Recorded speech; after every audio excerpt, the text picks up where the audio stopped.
But surely the other. So I'm guessing Hegel is a follower of the other type of freedom. What would that be? The Well, what the fuck is the positive freedom? well, yeah, like people distinguish negative and positive freedom. Hegel is neither, I see. but he's also both. It like It's if I you like can, abilities at once. So how would you best describe a Hegel's image of freedom? Self-determination. So, the negative side of freedom is that no Hmm. external thing can determine what you do and what you are. Yep. And then the internal positive side is I need to have specific ends that are themselves free. Freedom has a specific form of its own. Right. It can't just be willy-nilly. Right. Right. Is it is would it be tied to a goal? Is that the prescription? Like freedom should be aiming for something. Freedom should be aiming for itself. The human Oh, the okay. human being is Yeah. not satisfied with this or that freedom. The human being wants absolute freedom. Would Hegel consider that want like a freedom, a desire for freedom? Yeah, yeah. Oh, Freedom I see. desires Okay. itself. the pursuit of freedom is in the Constitution, right? Right. I, Right. I'm actually I'm But actually a bit confused. Yeah. So would how come Hegel won't consider like the pursuit of the freedom to even remove your own freedom? Surely he should consider that to be freedom, or he considers that to be a low form of freedom or something. Or in the end, it can be considered a form of freedom right, from the but a standpoint of shitty one. somebody who's free. Because somebody who's Right. free can see that, yeah, you did it to yourself and you can't blame anybody else. Right. But from the standpoint of the person engaging that, one, they may see it that way, but they don't understand it that way. Right. Like at that moment where you've just removed your own freedom, you'll never kind of take full responsibility for it, kind of deal. Uh, Like you'll never understand. Okay. you've done something you do not even understand, Right. and that you can't even do, properly speaking. There's no sense in saying, like, I've turned myself into a slave. A slave never has a choice to begin with. You can't Well, go from being the kind of being who makes choices and has choices to the kind of being that doesn't make choices and has choices. You still make choices and have choices once you're a slave. You can still refuse any time. You say, like, I'm tired of right. this shit. Right. Right. And, sure, there may be legal rules and there may be people with force who may try to stop you and maintain you in chains, but you can literally just, like, try to kill them, or you can die fighting for your own I see. freedom. I see. So that's still free. Oh, okay. Holy shit. That's Hegel's framework for freedom, which transcends almost like physical limitations or like Um, yeah, legal constraints. yeah, and legality is itself a form of freedom. And there Oh, are jeez. specific things, not just because anything is made a rule by somebody doesn't make it an actual rule that you ought to follow. Say that last part again. Not just because somebody makes a rule, Yeah. enforced by force, Right. doesn't mean that that is a rule that you ought to follow. Right. Right. Just because there's a rule, yeah, doesn't mean you have to follow it. Guys, this guy's a cult leader. Just be careful. Just letting you guys know. Yeah. All right. Cool.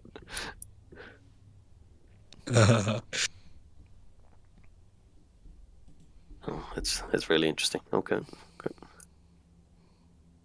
Question: did Hegel formulate this idea of freedom before or after the Enlightenment freedom people? I don't After. know any names. Got it.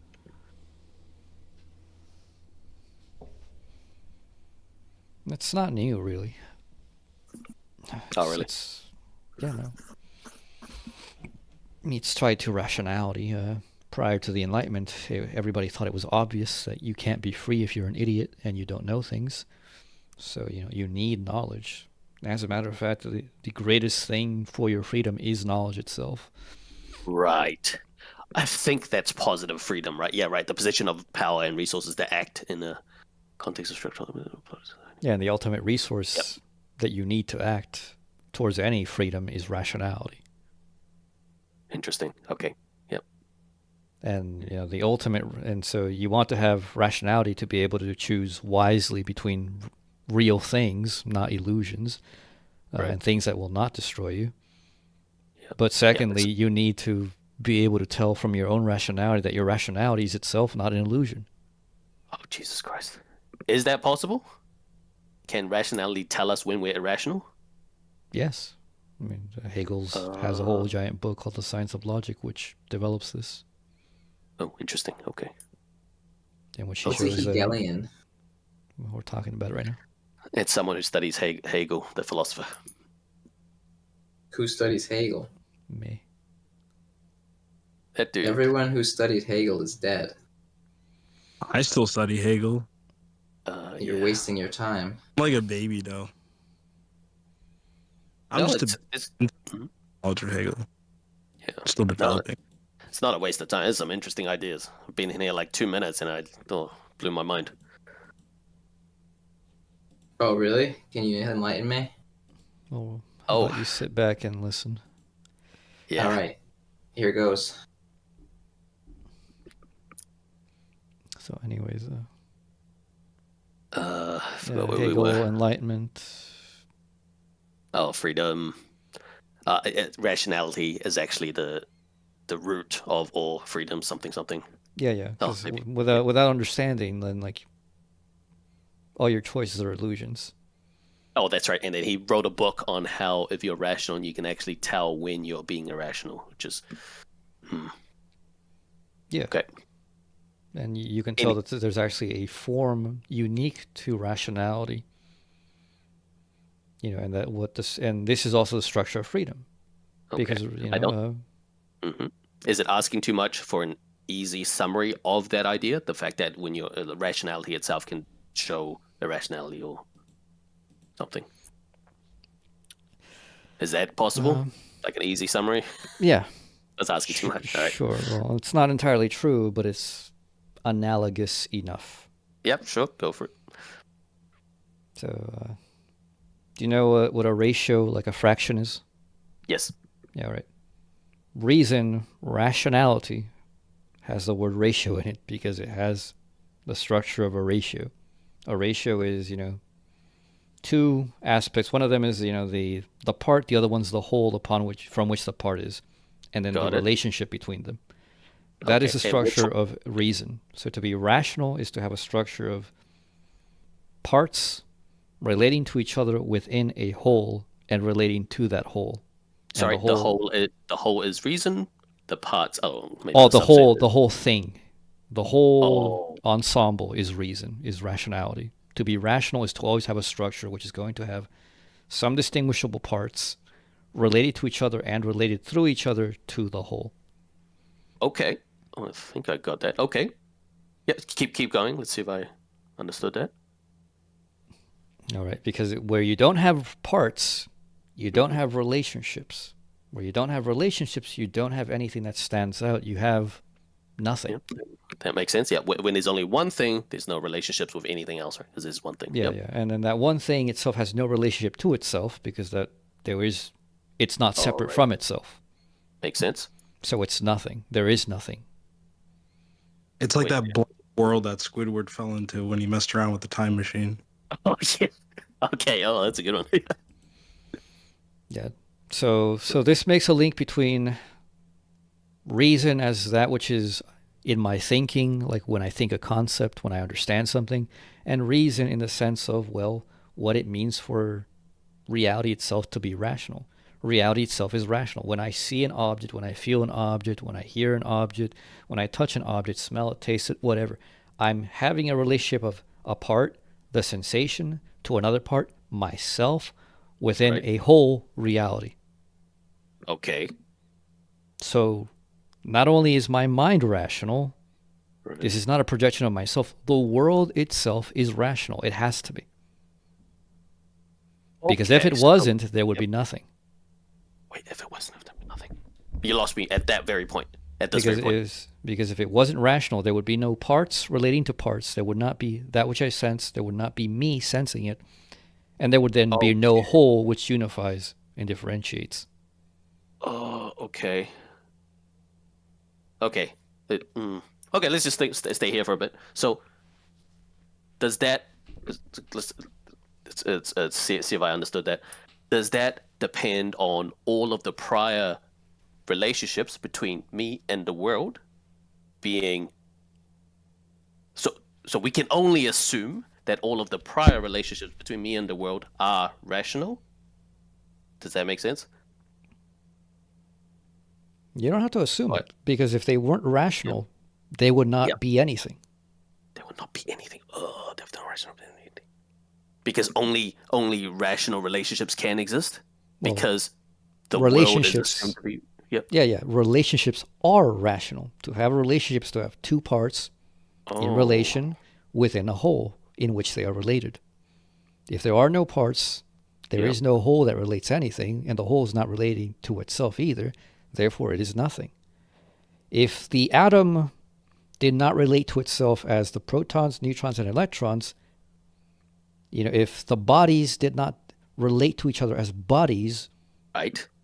they would just collapse into a black hole. It would be mass without space, or space that is massless. It would just be nothing. So, I'm gonna. Yeah, sorry, I'm lost you. wasting my time here. All right, peace out, man. I've lost you to the point where I think I'm gonna need an example. So, we must assume that every single relationship between say a person, whatever, and the world is rational. So that point I'm stuck on, because without. Mm-hmm. Because it's a structure of a relationship. It's a ratio. Right, There's right. me, the world that I experience, and then the world that unifies me and that which I experience. I see. Yep. So it's like 1/2 at a fraction, where the world is the whole thing, the 1/2. The whole thing. Yeah, is the whole thing assumed to be rational, which is fair, I guess. Well, yeah, the whole thing is the ratio. Yep. Got it. So the world is the whole which unifies what I experience in the world and me as the experiencer. I understand this in math, right? That makes a lot of sense in math. If we just say like, hey, if it's a number that's, I guess, rational, like if the whole thing is say 100, and me and my relationship with the perception of the world, okay, and hopefully I didn't get anything wrong. Me with my relationship with the perception of the world, that's also rational, right? And that's the only way me and my relationship with my perception of the world, that's the only way that can fit into the rational whole of 100. Maybe me and my relationship with the world is like 10 or something. Okay, it's another rational number, and it can't be irrational because actually don't know enough math about this one. Like, are there irrational numbers? There are, right? Like I and shit. I wouldn't consider them numbers, but they're called irrational numbers. Oh, sure, okay. So I doesn't go into 100. There's no way that can happen. That it does. And like what? The irrational numbers are irrational because they don't settle on they don't have a final like actual set relationship. They have an indefinite operation. Okay. I'm using a terrible example. Okay, but I whatever the irrational thing is, it doesn't fit into the whole, which is assumed to be rational. It can't. Like to be irrational is just to have no structure. That's what rationality is. Rationality is relationality. Yeah. To have a relationship, you have to have separate things to be related, and then those things obviously are not each other, but they're related on the same domain. Right, which is a rational domain. Which is the whole. Right. So you have a part-to-part relationship in which the parts are both. It's like bodies. In space, you have a material body like a planet and another planet. The space divides them so that you can have this body and that body, because if there was no space, you would not have bodies. You would just have matter collapsed into one place. Right. But the space separates them. Yet the space is also where they are together. It is also what unifies them. Right. Okay. So you have so that's the structure of that's what I mean by a ratio. You have a structure of a part to part, which together are unified and separated as a whole. Right. Yep. I get that. Yep. It's unified in the sense that it maybe is a subset. Is that a fair way to say it? It's unified in terms of it belongs to the whole. as It like a belongs to the subset whole. or something. Yeah. Yeah, it belongs to the And whole. it's separated because it's like a different Big- subset, or it's not the whole. It's separated in the sense that it's not the whole, but it's also they're not each other. So you have one body, another body. Right. They're Yep. not each other, so they're separated. But the Yep. separation, like in space, the space separates them, but the space is also where they're together. It unifies them. Yep. That makes sense. Yeah. The space being a huge set of, say, numbers on like natural numbers or something, whereas the individual things are like each individual number, which are different but tied to the whole because they belong to the big set. Okay. Yeah, I mean, I don't mean this as numbers, but I just mean this is just a structure of part-to-part relationship and then a whole. That's it. Okay. Makes sense. Yeah, just in the abstract. Okay, question. this might explain some stuff. What does Hegel think about, say, when we colloquially say, like, hey, someone is irrational, someone's fucking crazy? What does he like colloquially? We know what we kind of mean. Like that person doesn't see reality properly. What does Hegel think about that? Like that person doesn't see reality properly because they don't see the actual relationships at all. And they may actually be, their thinking may have no relationships at all. They may think like, oh, like I have a sock, therefore I need to go walk my dog. Yeah. What's the relationship between a sock and a dog? None. I see. Yeah. Where a rational person would be like, no, what the hell? Like dog's related to leash. It's not related to sock at all. Yeah, I see. Okay. Okay. No, I appreciate that. That's an interesting idea. Okay. So, irrational is also anything that cannot be placed into a relationship. So somebody says, I believe, that God is beyond perception. It is beyond my thinking. Well, that person is basically saying God is irrational. Okay. Oh, right. Yeah. Because God cannot be placed in any relationship that I can tell what that relationship is. Yeah, by definition, God is like transcends, say, either the entire whole itself, or it transcends the number of relationships we can see, or something like a rational person can see. Okay. So back to the original question, which is like, oh fuck, I can't remember. Oh, that's right. Now I can understand. As a rational person, I can identify when someone else or I am being irrational because technically I am able to see all of the relationships. So obviously I can tell when I'm talking about relationships that don't exist, right? Or when someone else is saying, "Hey, sock's related to dog." What the fuck? Okay. Now, I think what I meant to ask is, how can one tell if they're being rational or irrational? Because I think it looks the same from that person. For example, if I'm being irrational, I can definitely see a relationship between a sock and a dog. But then someone else will come along and tell me, bro, what the fuck? I can only maybe rely on consensus or, so I don't know, some higher power to tell me, hey, by the way, there's no relationship between a sock and a dog. No, in this case, the perspective of each person is everyone who acts and has any amount of reasoning, whether it be like very extensive or very minimal, takes themselves to be acting rationally. They're doing things that make sense to them, even though they don't actually make sense. Because making sense is a very specific thing. Okay. People feel things make sense a lot of the time, yet those things make no sense. And it's not. It's merely a matter of like, well, think about it. And when somebody's crazy, you can't make them see that they are actually crazy. That's right. Yep. And it's not because they're reasoning differently from you. No, it's because they're not reasoning at all. Interesting. Oh, I see. Okay, they're not reasoning at all because, I guess reason. They're not distinguishing parts. They're not seeing how things actually come together. Right. It's, in one a thing, particular way, right? In a particular way, which is accurate. Yeah. Yeah, because as far as for them is like, they have irrational impulses. They see a sock, they're like, oh, I got to walk my dog. Why?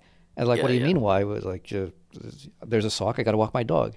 They can't tell you any further relationship beyond the fact that there's something in my consciousness, there's an impulse, and this other impulse follows. To that extent, they are rational. There is a structure of a part to a part within a whole. But the parts themselves, from one part, you don't get the other part, and you definitely don't get the whole. So it's just an arbitrary unity.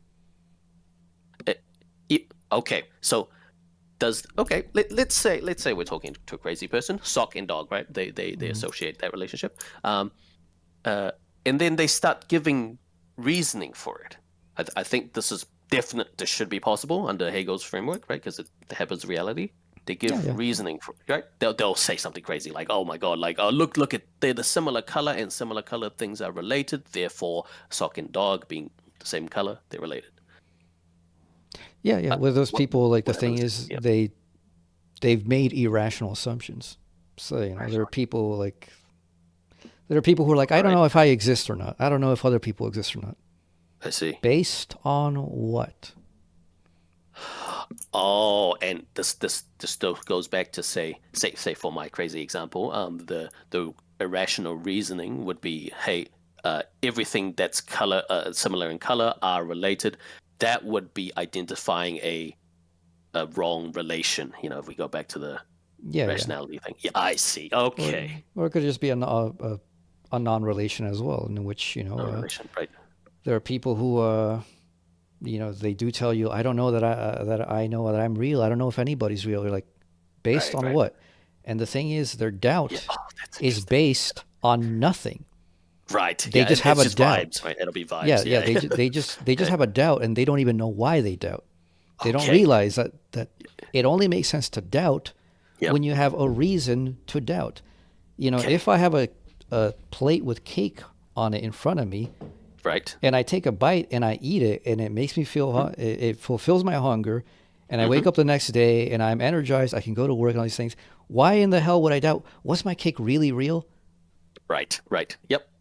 I can doubt it if I eat the cake and I still feel empty, and I take another plate and I eat the whole this big ass cake, and I still I still feel hungry, and my stomach is still not getting full. Well, then I have reason to think, wait, is this an illusion? Am I going crazy? That's right. What the hell was that cake? Yeah. Right. Yeah. So doubts come from inconsistencies with whatever you're experiencing. If there are no inconsistencies, there's no reason to doubt. It doesn't make any sense to doubt. It's irrational to doubt because there's no part of reality that leads you to a consequence of, well, there's a problem. There is no problem. Yeah. You're seeing all these relationships. It's like, hey, doubt might be like, hey, what would it be? It would be spotting a relationship that shouldn't be there. Yeah, or an absence that is to be expected. Oh, right. Yep. True. Yep. Works the other way around. Yep. Okay, question. Don't know if Hegel mentioned this, but is it fair to say that Hegel's view of rationality is something to be aspired to, not that people actually practice it? It sounds impossible to practice. I can explain why. Well, no. He would agree with you, and he would say it is what is to be aspired to for a rational person who wants to be free. Hello? Hello. Hey, Brian. Talking about Hegel and his view on rationality, and basically what he thinks people should aspire to in terms of a rational person. Wait, in an economy? No, this is just general philosophy, Hegelian philosophy. Who's that guy? Some German philosopher. Just listen along. AW will explain. But I want to pitch in.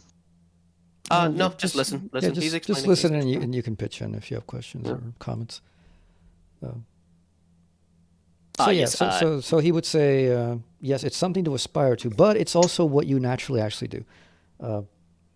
One of the things that you find out when you go through his exercises, because rather than give you arguments of here's how I define things, and here's another a proposition, and then A and B therefore C, he doesn't do that.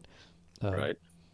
He has you do what I call true thought exercises, through thought experiments, not hypotheticals of what if you're trolley problem. Yeah, trolley problem. Those things are not true thought experiments. Can I make a comment? Sure. Is it related? It's kind of related. Appreciated, but that's pretty thanks for that. Sorry. Yeah. Thanks.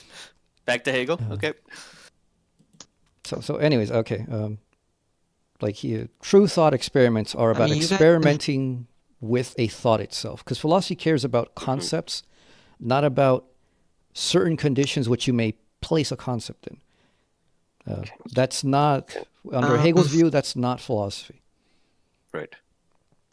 So, for Hegel, a thought experiment concerns not like, what if utilitarianism was true? Let's assume that it's true, and let's put a scenario like, what would you do? Yeah, I get you. It's instead of the practical, it's basically Hegel thinks it should be always done in the abstract. Or something. Yeah. For him, it's like, let's think about what is utilitarianism. Can that even make sense? Does he support utilitarianism? No. What's his stance? Does he hold a Kantian ethic point of view? No, he thinks Kant is the only one who has a true view of morality, but morality does not account for everything that So we do. what does he claim? What's his worldview? Let's not shift to that. Hegelian. Yeah, let's not shift to that yet. I want to finish answering the question. I would like to you hear asked. this, please. Yeah, hold on, Brian. I want to hear kind of how Hegel thinks about thought experiments. Okay, but just so you know, I really want to pitch in. Yeah. But we're in the middle. He asked a question, and I want to finish answering his question, and I can answer yours, because I do have an answer for yours as well. Okay. So to tie that in, like, for example, what would a true thought experiment for Hegel be? So let's take utility, and let's say utility is the measure of what is moral, that what we ought to do. We ought to maximize utility. Okay. Utility towards what? And usually what utility is just another word for hedonism, happiness, whatever. Consequentialism is general also, like, whatever creates the greatest benefit in action. The thing I thought consequentialism was just a system of quantification. It doesn't actually say what you but anyway, go on. Yeah. And that's one of the things I was mentioning. It doesn't tell you what that actually is. It just assumes, you got to maximize goodness. But what is goodness? We don't know. Exactly. Okay. Yeah, you pick your own definition. Anyway, go on. Right. Go on. So even if you assume that there is a goodness, and okay, let's just maximize happiness. And happiness is just that feeling of joy that we get. Mm-hmm. We don't know what actually does that. Money. No, hold on. It's not yet that. I'll answer that. Because for anything that you can say as a consequence, you don't actually know that actually is the consequence. You may have the intention of, cooking a meal. Mm-hmm. And you're like, I want to cook a meal, I became a vegan, for health, or a meatarian for health, whatever. Mm-hmm.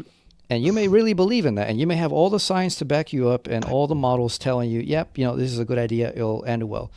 And then you do it. But there are consequences on top of that which you did not account for, because the world doesn't magically stop where you want it to stop. Yep. Nothing is discrete. They're like second order consequences. Third, yep. So there's an infinite, it's a butterfly effect. You don't, so things that seem good right now may 10 days, 10 years, 100 years, 1,000 years down the line turn out to ultimately be very bad. We thought fossil fuels were very good. And now we find out how that turned out. Yeah, exactly. And a century later, it took a century, but we now fucked around and we found out. Mm-hmm. So at any point under the utilitarian model, you don't actually know what you're aiming at. You're guessing, but a guess cannot be a measure for what is right and what is wrong. I see. This is an example of thinking in the abstract. We haven't talked about happiness at all, but this is thinking about the idea in the abstract. Okay. Yep. Okay. And so this shows you that utilitarianism just cannot be a standpoint at all, because you can't determine what your ends actually are. I'm guessing this is why he leans Kantian. Okay. Well, he says good things about Kant. Okay. Yeah. So that's an example of what it is to think or experiment with a thought itself rather than about it in certain conditions. I mean, you. Okay, that makes sense. Yep. Go for Brian's question. Thanks for that. That made sense. I mean, obviously, you cannot just discount utilitarianism with the snap of a finger. I just did. Yeah, I think that was a pretty convincing argument. God damn. You are. Oh, hush. You are benefiting from utilitarianism. No, I'm not. without you don't even know it. No, I'm not. Right now, you are enjoying the fruits of utilitarianism. No, I'm not. There's no without such knowing. thing as utilitarianism. I literally just proved why logically, not So hypothetically. first of all, your cell phone. I mean, if it weren't for That's Nazi, not utilitarianism. Okay, do you understand what like my point was? My point is that utilitarianism is the theory that says we maximize happiness. And how do we maximize that? By doing actions that lead to the consequences of most happiness. okay, but when? But my When point do we is, ma- but do you okay, so did you understand that you can't actually know what the end consequence of anything you do actually is, because your beliefs only go as far as you know, but you don't actually know everything in the universe. You don't know every consequence that's going to go as a butterfly effect from what you do. You don't. So you may think, this is a good idea, but 10 years down the line, that good idea has very bad consequences. And sometimes things that seem like, this is a very bad consequence, 10 years down the line, that might be actually a very good consequence. You don't actually know what you're aiming at. So how can you say that's a theory of how you should act in any way? You believe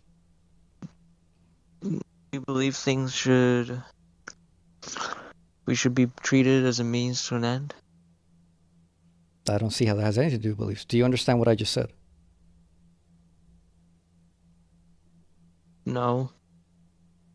I don't know how else I could frame it, because it's Wait, just what are you saying again?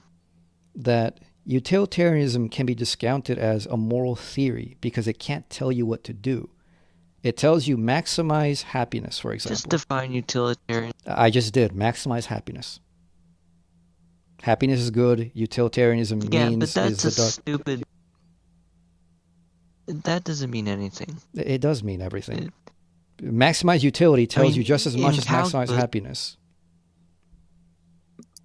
Okay, but in calculus, when we maximize, I'm sure you've taken calculus, right? Yes, and it has nothing to do with this. And when you maximize something, you can see where it's at the peak.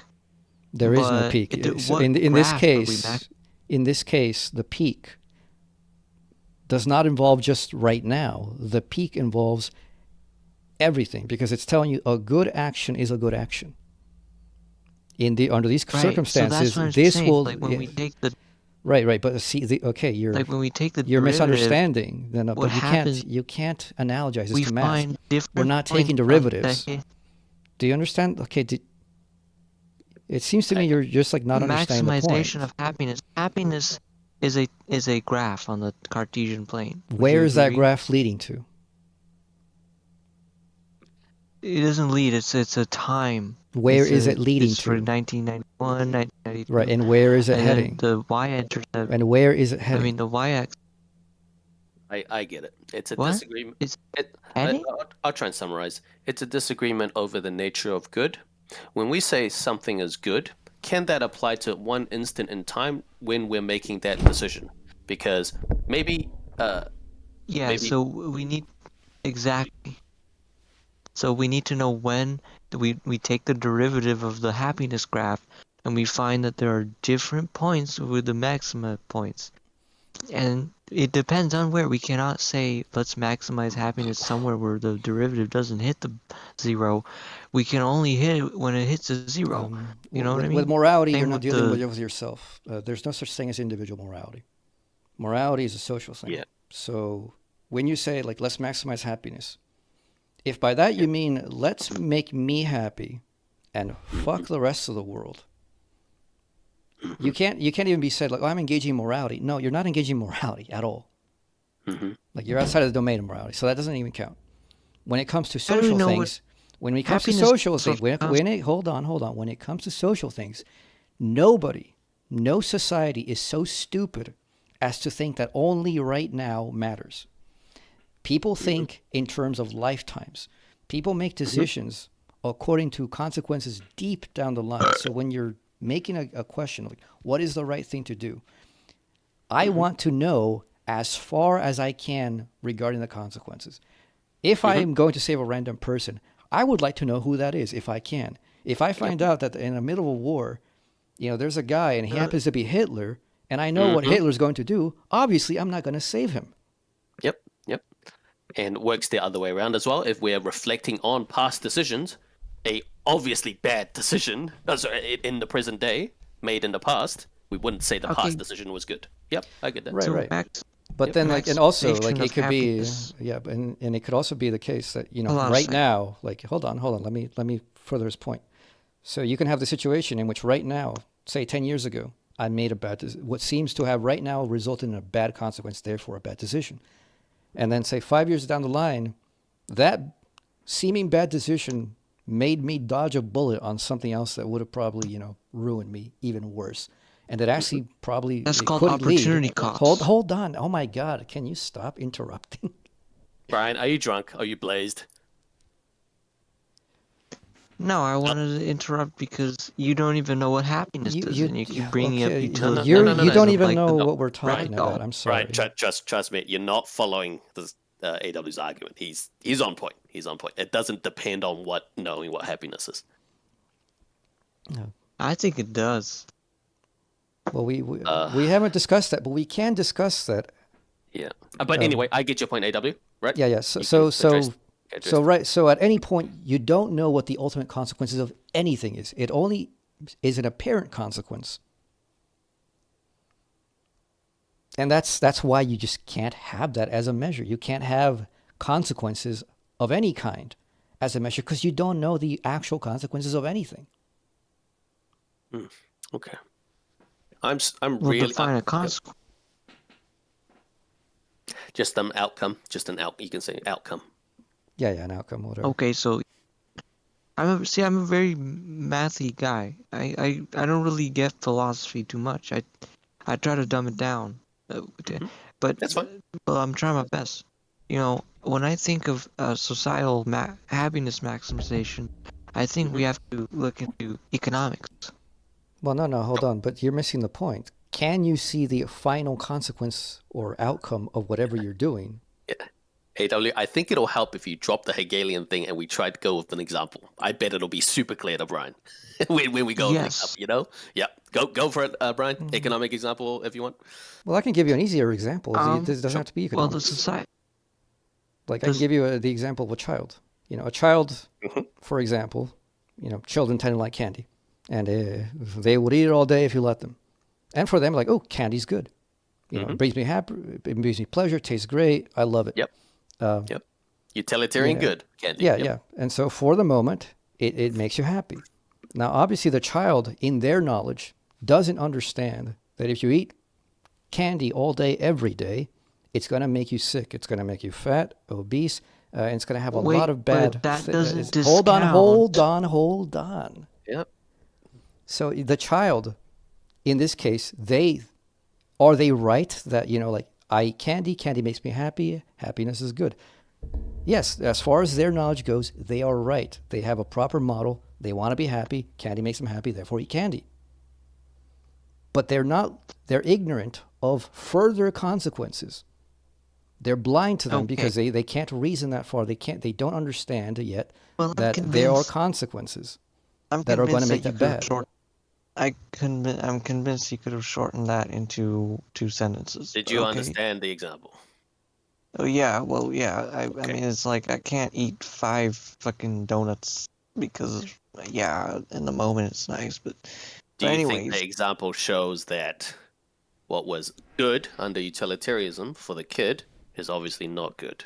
No, because What do you mean? Yes, eating. Hold on a second, because when you eat donuts at the moment, it seems very good, but is it good? Utilitarianly, you cannot even say it is utilitarianly good because even utilitarianly, the future is at mind. It's not like it's only present time, right? I think you missed the point. The whole point is that you don't know the ultimate consequence. The child doesn't know that's going to be. You don't know what happiness is or goodness is. Okay, I'm sorry. Like, because the present time is not the only I don't want to talk to somebody who's not going to listen. No, you've been talking. I'll listen to you. Just hear me out. Utilitarian happiness Brian, sorry, I'm gonna mute you. Like I just don't see us going anywhere. I think I get it. It's over some metaphysical disagreement over the Well, nature what were you guys of talking about? happiness. Yeah, but the issue was not happiness. I think it was as in I'm using happiness as an example to actually. So happiness would be an instantaneous experience. It's like future happiness is not a thing. Like we can imagine being happy in the future, but it's not really happiness, is it? Well, yeah, I mean, For you could say me- that if you're an irrational person, but the rational person thinks ahead. And obviously no, no, children me, are irrational in that if you'll case. allow me to speak for 1 second. To me, happiness is just simply about like being in the present moment, acknowledging your ego and not letting your ego control you, and also like just being focused and having like a singularly focused mind. Do you know what I mean? To me, that's what happiness is. Yep. It's not like And joy or yeah, like hedonistic happiness in that fair enough. way. Yep. I And don't Joe, believe in that. yep. Joe, this is a weird question. For your definition of happiness, is it possible to experience that in the future? I think you Weird can question. only experience it in the present. Like I'm in the Right. present right now, and for me to be happy is just to be in the present and like just not be in the future or not be in the past. Because to me, Right. like if you like think about mental illness, for example, right? Like Sure. mental illness can be categorized into like two broad categories, and that's like past mental illnesses and like future mental illnesses. So past mental illnesses would be like depression. It's like when you're thinking of the past, and future mental illnesses would be like anxieties, like when you're thinking of the future. Oh, And okay. schizophrenia doesn't really belong in those two categories, but that's like an outlier. But like most mental illnesses can be like future oriented or like past oriented. I'm like really drunk right now. I hope that makes sense. Yeah, it does. That It makes doesn't have anything sense. to Yeah, doesn't it have doesn't anything to really do with have what much we're to do. saying. That's fine. But Yeah, anyways, thanks for okay, sharing. like if I can go back Yes, just please. a little bit. I'm sorry. Oh, right. I can't see So, what your name is. What do I call you? mine? Yeah, yeah. Ill pot. Just it's ill. It Pot. just shows me Pot. the little like I dot and or Okay. Oh, just pot. Whatever. oh pot. Okay. Yeah. Okay. Yeah. I can't. I'm not very good with names unless I talk to people like consistently. That's fine. Pot. So. Hope you Yeah, remember but do that. you For agree with what I say, like when I talk about happiness?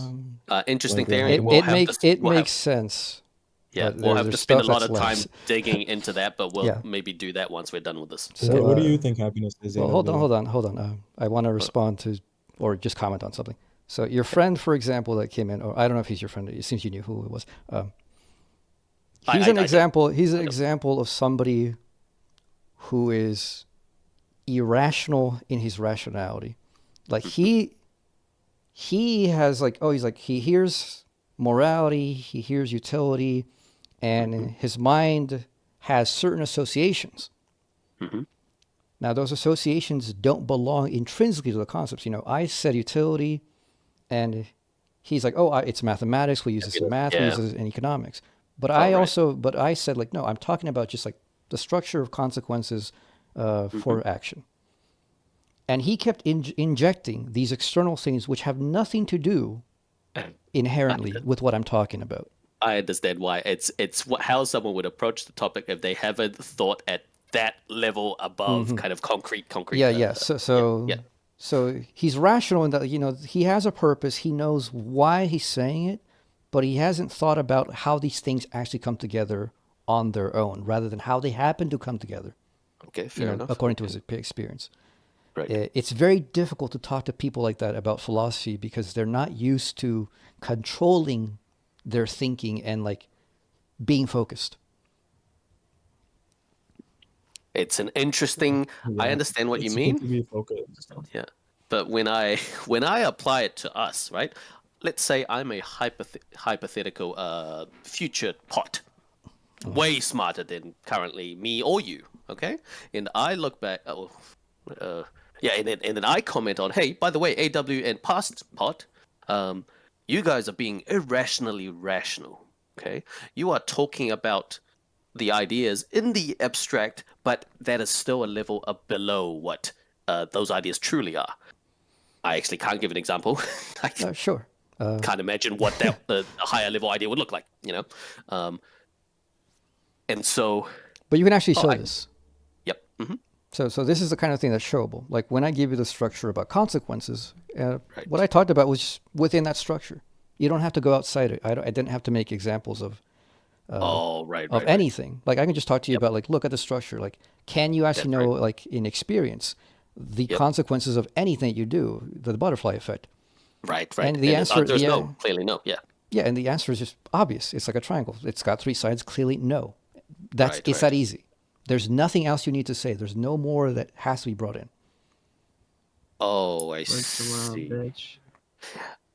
My Okay. first So, day, bitch. so what's the difference between that example and say the dude we were talking to earlier, where they from their perspective, their air quotes triangle, their triangle is just happiness, right? Obviously, happiness is maybe instantaneous. Maybe that's the subconscious assumption they made, right? Happiness is instantaneous. It's obviously got three sides, instantaneous. Therefore, what the hell are you talking about, AW? Irrational. Yeah. And that Yeah. person, like, the thing is, they are being rational, but again, in an irrational way. They are true. What they're saying is not entirely false. Right. One, there's the fact of like, to them, triangles make them happy. Can I say can I say you're wrong? Well, no. Yeah, I true. mean, if it's yeah. the case, it's the case. Okay. But is that something that they have thought about? Like, why does a triangle make me happy? Why does this relate to that? Is this the only thing that makes me happy? Right. For the example of Chicken Joe, or like you heard earlier, Right. his whole thing about like, oh, happiness is being in the now. Well, right, and you yeah, asked him about yeah. the future. Now he Yep. dodged the question because he didn't want to answer it, and it's not that I think he was dodging on purpose. I think there's he a certain gave point the reasonable. Fuck, I because don't he know says what you he's can only be doing anymore. happy right now, but that's Yeah, not what you that asked. makes sense, doesn't it? Oh, Yeah, it makes sense, but that's not what you asked. You asked, I can you be see. happy in the future? And Right. the The answer answer is should have been a obviously no. yes. Right. Oh, Well, okay. Yeah, he expects like tomorrow. Can you wake up tomorrow and be happy? Yeah. Can you wake up Oh, a year from now and be happy? Yeah. just a slight amendment. I think I asked a specific. Maybe I'm a bit blurry Well, you now. said in the future, can you be Yeah. happy? And I mean, I think that the average interpretation of that was like, oh, well, is there some kind of moment in time that has not occurred yet in which, I may be happy? Well, yeah, the answer is usually yes. Did I Unless say I'm it dead. like, can you experience, blah blah blah, your definition of happiness in the future? Oh, I see. That's ambiguous. Fuck. I for some reason I thought you somehow experience in the future, which is obviously Which is how no. he interpreted it in like in I that see. way. I see. It's ambiguous. I see. Okay. That's a very odd interpretation on his part. But okay, I can understand. Which actually matched my interpretation. You know what I mean? Because we were Okay. just talking about like, hey, maybe happiness just happens now, in the now. Yeah, because insofar as the future thing happens, like Right. rather than talk about vague things, if you talk about concrete things, it says like, okay, candy makes me happy now. Right. Can candy make me happy in the future? Yes. Now, what if I'm doing what makes me happy all the time? In this case, eating candy. Will that make me happy in the future? Well, you're gonna get fat. You're gonna have like high blood pressure. You're gonna have a whole load of health problems. You might get glaucoma, bad eyesight, all these other things. And will that make you happy? And that person cannot possibly, unless they are being deceitful, tell you, oh yeah, I'm gonna be happy being an unhealthy slob, with all these pains. Yep. And so this gets people to unravel the actual consequences of the actions which they would commit to right now, but which they cannot commit to absolutely. So, Chicken says, well, I'm happy right now. Well, happy in what sense? Are you just happy to be? Are you happy to just exist? He's like, well, I'm happy just to be alive, let's say. No, well, sure. Yep. So if you engage in something that would make you happy now, like immediately, but would lead to, if you repeat it often enough, to kill you, would you be happy with that? And the answer is surely not. Exactly. Yep. And this gets people to expand their understanding of happiness, even if they hadn't thought about it before. Right. This, yeah. Okay. Well, this is making me think a lot. So this is how you can get somebody who may be rationally irrational to start reasoning and to pay attention to what seems rational immediately, but which is not rational when you look at it in total, with more conditions. Yeah, and these conditions only appear when you kind of look at the idea in the abstract. Like when the example is too concrete, ice cream, candy, child, it's really hard to articulate something like the chaos theory, right? Law of unintended consequences, in which case you don't actually see the whole in your theory or the example itself, right? Yeah. Okay. Yeah, so it doesn't have to be too abstract, it just needs to be something that goes more general than what one is talking about in immediacy. Yep, that makes sense. Right. Okay, well, here's a question. So for Hegel, does he make this, so something that just has to be more general than the immediacy. Is it fair to say that generality, we can just generalize forever for all possible ideas? Yes, actually, Hegel has the generality of generality itself. Oh, Jesus fuck Christ. Okay. That I can give you please the go on. That's he can give you the specific structure of all generality, which generates generalities. Hold on. That's like average philosopher dialogue. Holy shit.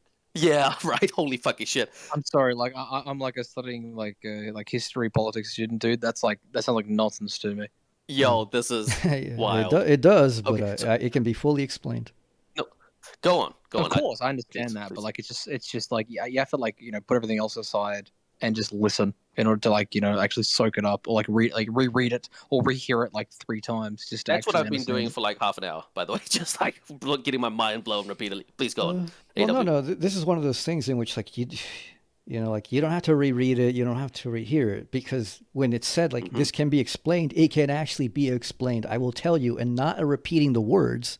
I will tell you in different terms, in different structures, telling you exactly what it is. Yeah, and you just need to hear it once. And for example, today I learned a really big gap in utilitarianism, which Hegel's kind of pointed out. I'll probably never forget this. Go on, AW. The generalities of generality, something. Yeah. I mean, you could also say he gives you how the concept of the conception of concepts. This is structured and like this. Conception being conception meaning conception being a concept in your mind is an abstraction which unifies things. So if I have the concept of causality, I unify causes and with effects. If I have the concept of a dog, I unify all dogs under that concept, right? Yep.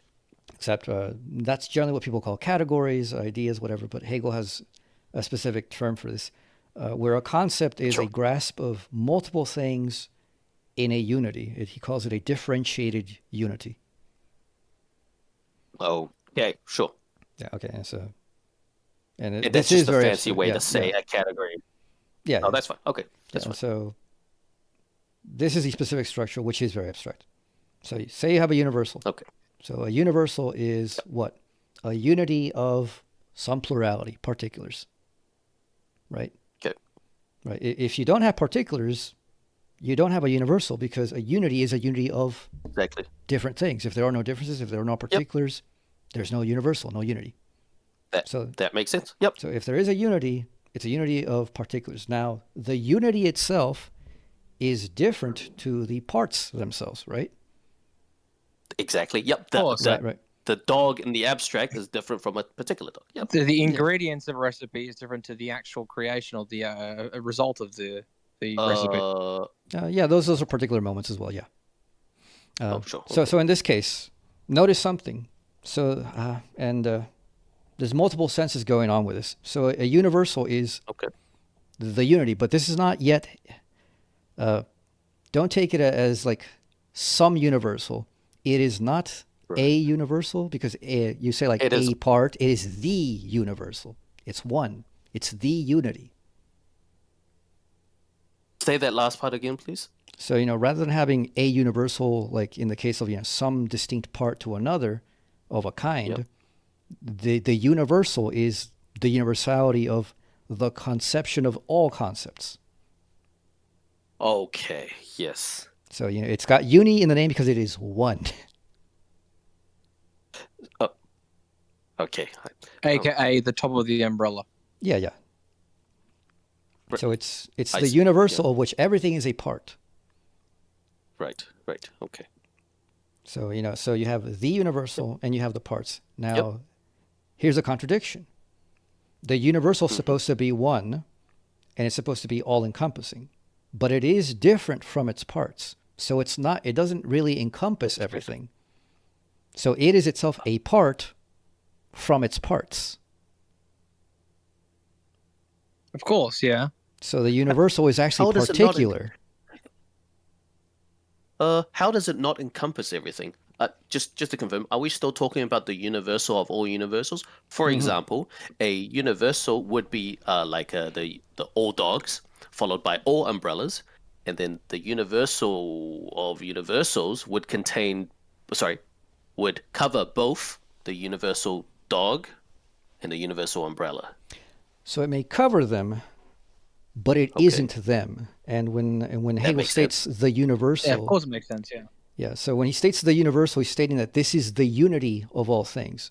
But that unity is itself distinct, disunified, parted from its own parts because it isn't directly them. Oh, yeah, sure. So the universal as universal is actually a particular related to its own particulars. Okay. And then the particular, which is supposed to be that which is subsumed under the universal, now turns around and it is the unity of the universal in itself, because the universal is also a part and it's a part. So what unifies them is their partedness. Okay. Oh, you lost me. So, just the last part. Yep. Mm-hmm. So The they're both of parts. the particular. Yeah. So they're both parts. The universal is a part and the particular is a part. So what unifies them here is they're both parts. I see. Oh, okay. Oh, that's mind blowing. What the fuck, Hegel? So the universal becomes particular. The particular becomes universal necessarily. And in this explanation as well, there is a universal of parts. I think you mentioned that. Yep. There's a universal part, and there is also a particularity of the universal. Yep. And now there's a third. Christ, so there's a third layer, which is stop. Okay, go on. So the universal particular and the particular universal are clearly not the same thing. They're both distinct. One of them is the particular universal. The other one's the universal particular.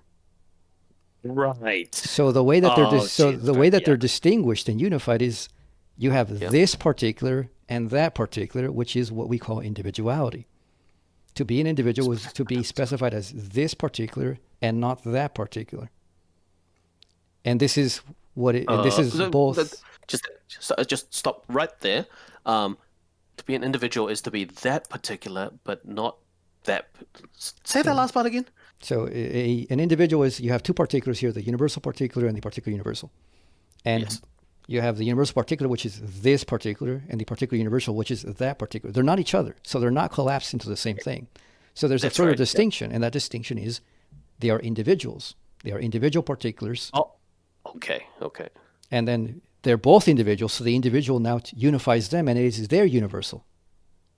They're both individuals, so they're universal. Let me think about that. Okay. Say that last part again slower. They're both individuals. Right. So they're both. So therefore, what makes them unified is their individuality. So the individuality becomes the universality. Right. And now you see how each moment, the universal is all-encompassing its own moment, but it's particular against its particular, and it's also individual against the particular. The particular is also universal and individual, and the individual is also universal and particular. It sounds like that relationship continues on forever. Yep, and it revolves around these three at the exact same time. John Red, stop banging. Sorry, I'm building something. Yo, mute your mic or something. Come on, man. Yeah, come on, Bob the Builder. It's hard to mute it when I'm like away from the screen building something though. I can mute you for us if you don't mute yourself. Yeah, all right. For what? All right. For building? Right. But But you build, dude. You build nothing. Okay. Well, I don't want to talk about that. No, sorry. Anyway, okay. So you see how I see. So In this case, the generality of the generalities. Yeah. Yeah, it has generated all of these from itself, and they return to itself. Yeah. Okay. A universal necessarily makes itself individuals, and individuals necessarily are Right. universals. I understand. Yep. Yep. Individuals are united in their individuality, and universals are. I can visualize that. I don't know how to say it. Yeah. Anyway, I got you. Got you. And this is the structure of beings themselves. So it's not the structure of just my thoughts. In my thoughts, I have a thought of my thoughts, and I have a thought of my thought of my thoughts. And this all works because my thinking is generally that structure that I just told you. It's a universal which can individuate itself, and through individuality, re-universalize itself. What's the significance of describing thoughts in this way? Oh, just like a mental model. Sorry. It's the significance of seeing that this is the structure of how things rationalize themselves. Oh. So it's a structure of beings, and it's a structure of my own thinking. Oh, right. Okay. Oh, let me think about that. Okay. Is it... Doesn't make any sense. So that part didn't.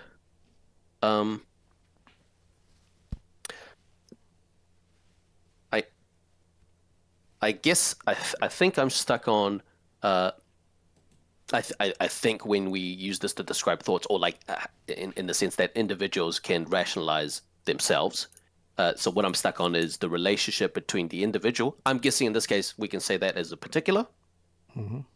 Okay, and that relationship between the specific particular, and itself. Right. So in this case, the individual rationalizes themselves. Both they can see the way that the universality, their mind is itself a concept. It's a unity of differences. Oh, right. Yep. And you can see how, like, from the generality of mind, I get the individuality of my mind. And not only can I now understand the individuality of my mind as unified within itself, because I'm a self-conscious being who thinks my own thinking, I see. I can also think how the world makes its own making. Okay. Let me see if I understood that. Okay. We are just zoomed in on a particular, right? An individual, a particular. Okay. That particular is aware, air quotes, aware in some really vague way, aware of the universality in which it belongs. Therefore, it's also aware of, one level deep. How do I say this? Am I on track so far? Yeah. Okay. How do I say this one more deep? I can't even. Right, whatever that one level deep is. I'll think about that later. Okay. And that allows itself, and because, is it the next level, right? Not that it's aware of the universal that it belongs to. It's the next level down that allows it to self-reflect, like just relate back to a particular? Mm-hmm. Like what this shows you is that the individual is a full reflection of the whole. So the structure of the whole is a universal, which is particular and individual all at the same time. And then I, the individual, also am universal and particular and individual all at the same time. Therefore, that's why I can understand my own meta context. I can understand the universe from which I arise, and why I can understand the universe again as an individual. Got it. Okay. Yep. That makes sense in the abstract. I'll bet if I draw it out, it'll make less sense. So I'm just gonna. Actually, images help a lot more with this.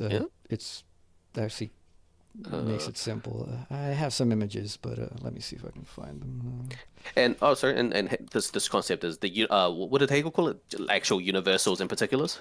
He calls it the concept, which is which is the concept of the conception of concepts. Right. He's an idealist. That doesn't mean anything. Right. Actually, it does. No, it doesn't. You don't even know what that means. You know what that means. Well, I know what that means, but you don't know what he means. And it doesn't mean what you think it means. Okay. No, I get it so far. Yeah, feel free to debate the new guy. Let me just read some Hegel. Actually, I want to see how to visualize this. So, God, I hate this chat. Where is it? Momentum, table engine. Here, I pasted something in the side chat. Yeah. Oh, I see it. Yeah, there's like a. Sure. Okay. Yeah, let's see what this image is. Yeah. Yeah, that's fine. Yeah, I've got a nested example as well. It's interesting. This might help us visualize more than one level deep. Cool.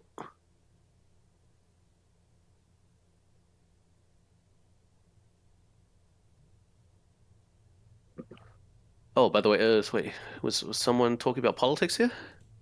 Was that the guy before? I guess if I'd say one thing, I think Hegel is to philosophy as Aristotle is to physics. Interesting. I would agree.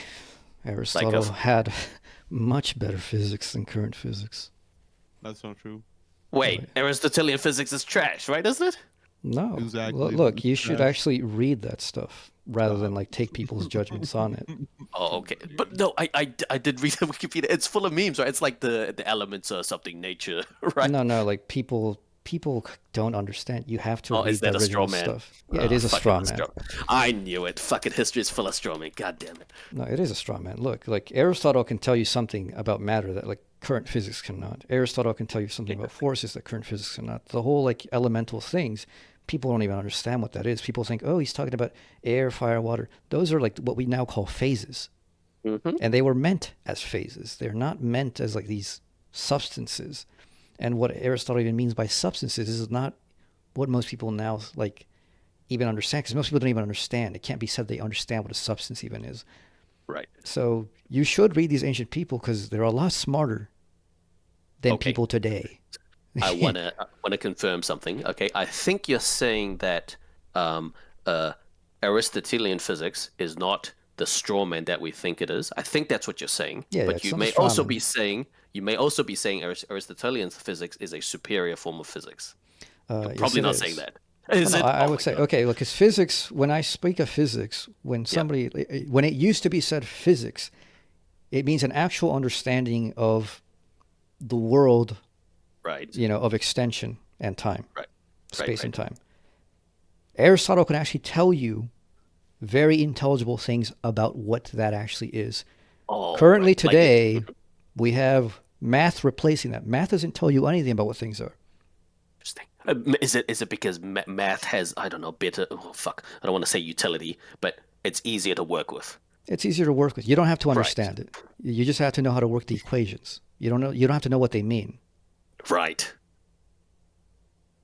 Okay. So, like you can have E equals mc squared without having no idea about what energy actually is or what matter actually is. So long as the equation works and it works for the things that you want to practically do, that's all you want. Honestly, that sounds like a better system. I was trying to explain why. It's because now you can actually have building blocks for like to actually build upon, as opposed to something that is it fair to say that you can't use Aristotelian physics without understanding the whole? Yeah, I mean, Aristotelian physics is related to like a systematic project, which is not a completely systematic project for Aristotle, but it involves certain understandings. But it is like basic understandings like, well, what are we talking about with matter? We're not talking about a math equation. Right. We're talking about something else. Do you have to know like what that something is for you to do the math? No, you don't.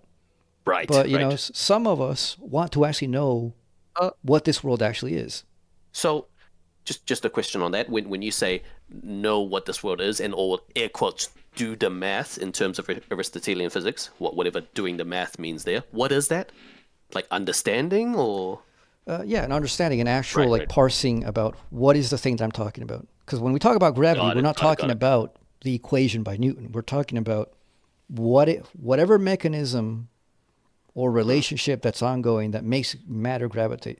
And there's many actual explanations. You know, there's Laplacian gravity, which is like a shadow gravity model, in which there's particles bouncing everywhere, and because bodies, shadow each other, the pressure between them is less than the pressure outside, so they're pushed together.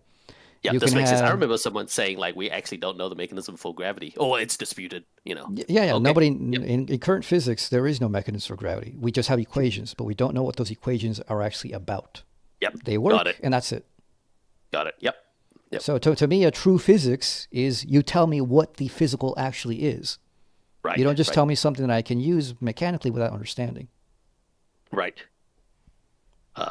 you would probably apply that rule to modern air quotes, modern mathy physics, and say like, right, some of it is very good because it does explain like different particles, something string theory, waves, blah blah blah, right? Because those are mechanisms. Yeah. If they go ahead and like actually provide you a model that's physical. Yep. Okay. Is random side question? Was Aristotle the guy who introduced like the forms? No, that was Plato. Oh, my bad. Okay, got it. Okay. And I mean, what I described here was the Hegelian concept that conceives all concepts. It's the universal which can individualize. Like the model for this is self-conscious, actually. I am a unity. Right. And within myself, I can literally project my entire self before myself. I can make myself an object fully present to myself. In terms of like an outer body experience or something just like, well, I can go, I am. Suddenly the whole totality of me is this object called the I within me. And then I ask, well, what am I? And I can keep like internalizing within the thing within me, that concept, the full reality of what I am. Oh, I'm a thinking being. I'm a feeling being. And just keep and more and more and more layers until I get to the point of I am the self-thinking being. Okay, so I think I understood that. I don't know how there can be more layers than thinking about myself. There don't need to be. That's how I conceptually. Oh, okay. Yeah. That's the limit. There's no need for anything else. Also, when you say more layers, it's not talking about thinking about myself, right? Like there's Once I conceptualize my own conceptualization, that's. Oh, I see. Oh, but I can see how there's more layers on that. I can conceptualize myself, conceptualizing myself. Yeah, but once I conceptualize my own self-conceptualization, that's the limit. There's no further need to go. Got it. Yeah, because it's not my conceptualization doing the conceptualizing. Got it. Yeah. Cool. Okay. Oh, I'm fucking exhausted. This is great. Oh, yeah, you're talking about Aristotelian physics. It actually shows a lot of things that modern physics doesn't.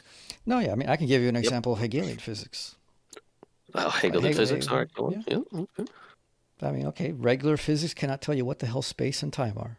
Hegel can. It's this easy. Hegel says, well, when we talk about the physical, we're talking about the self-external.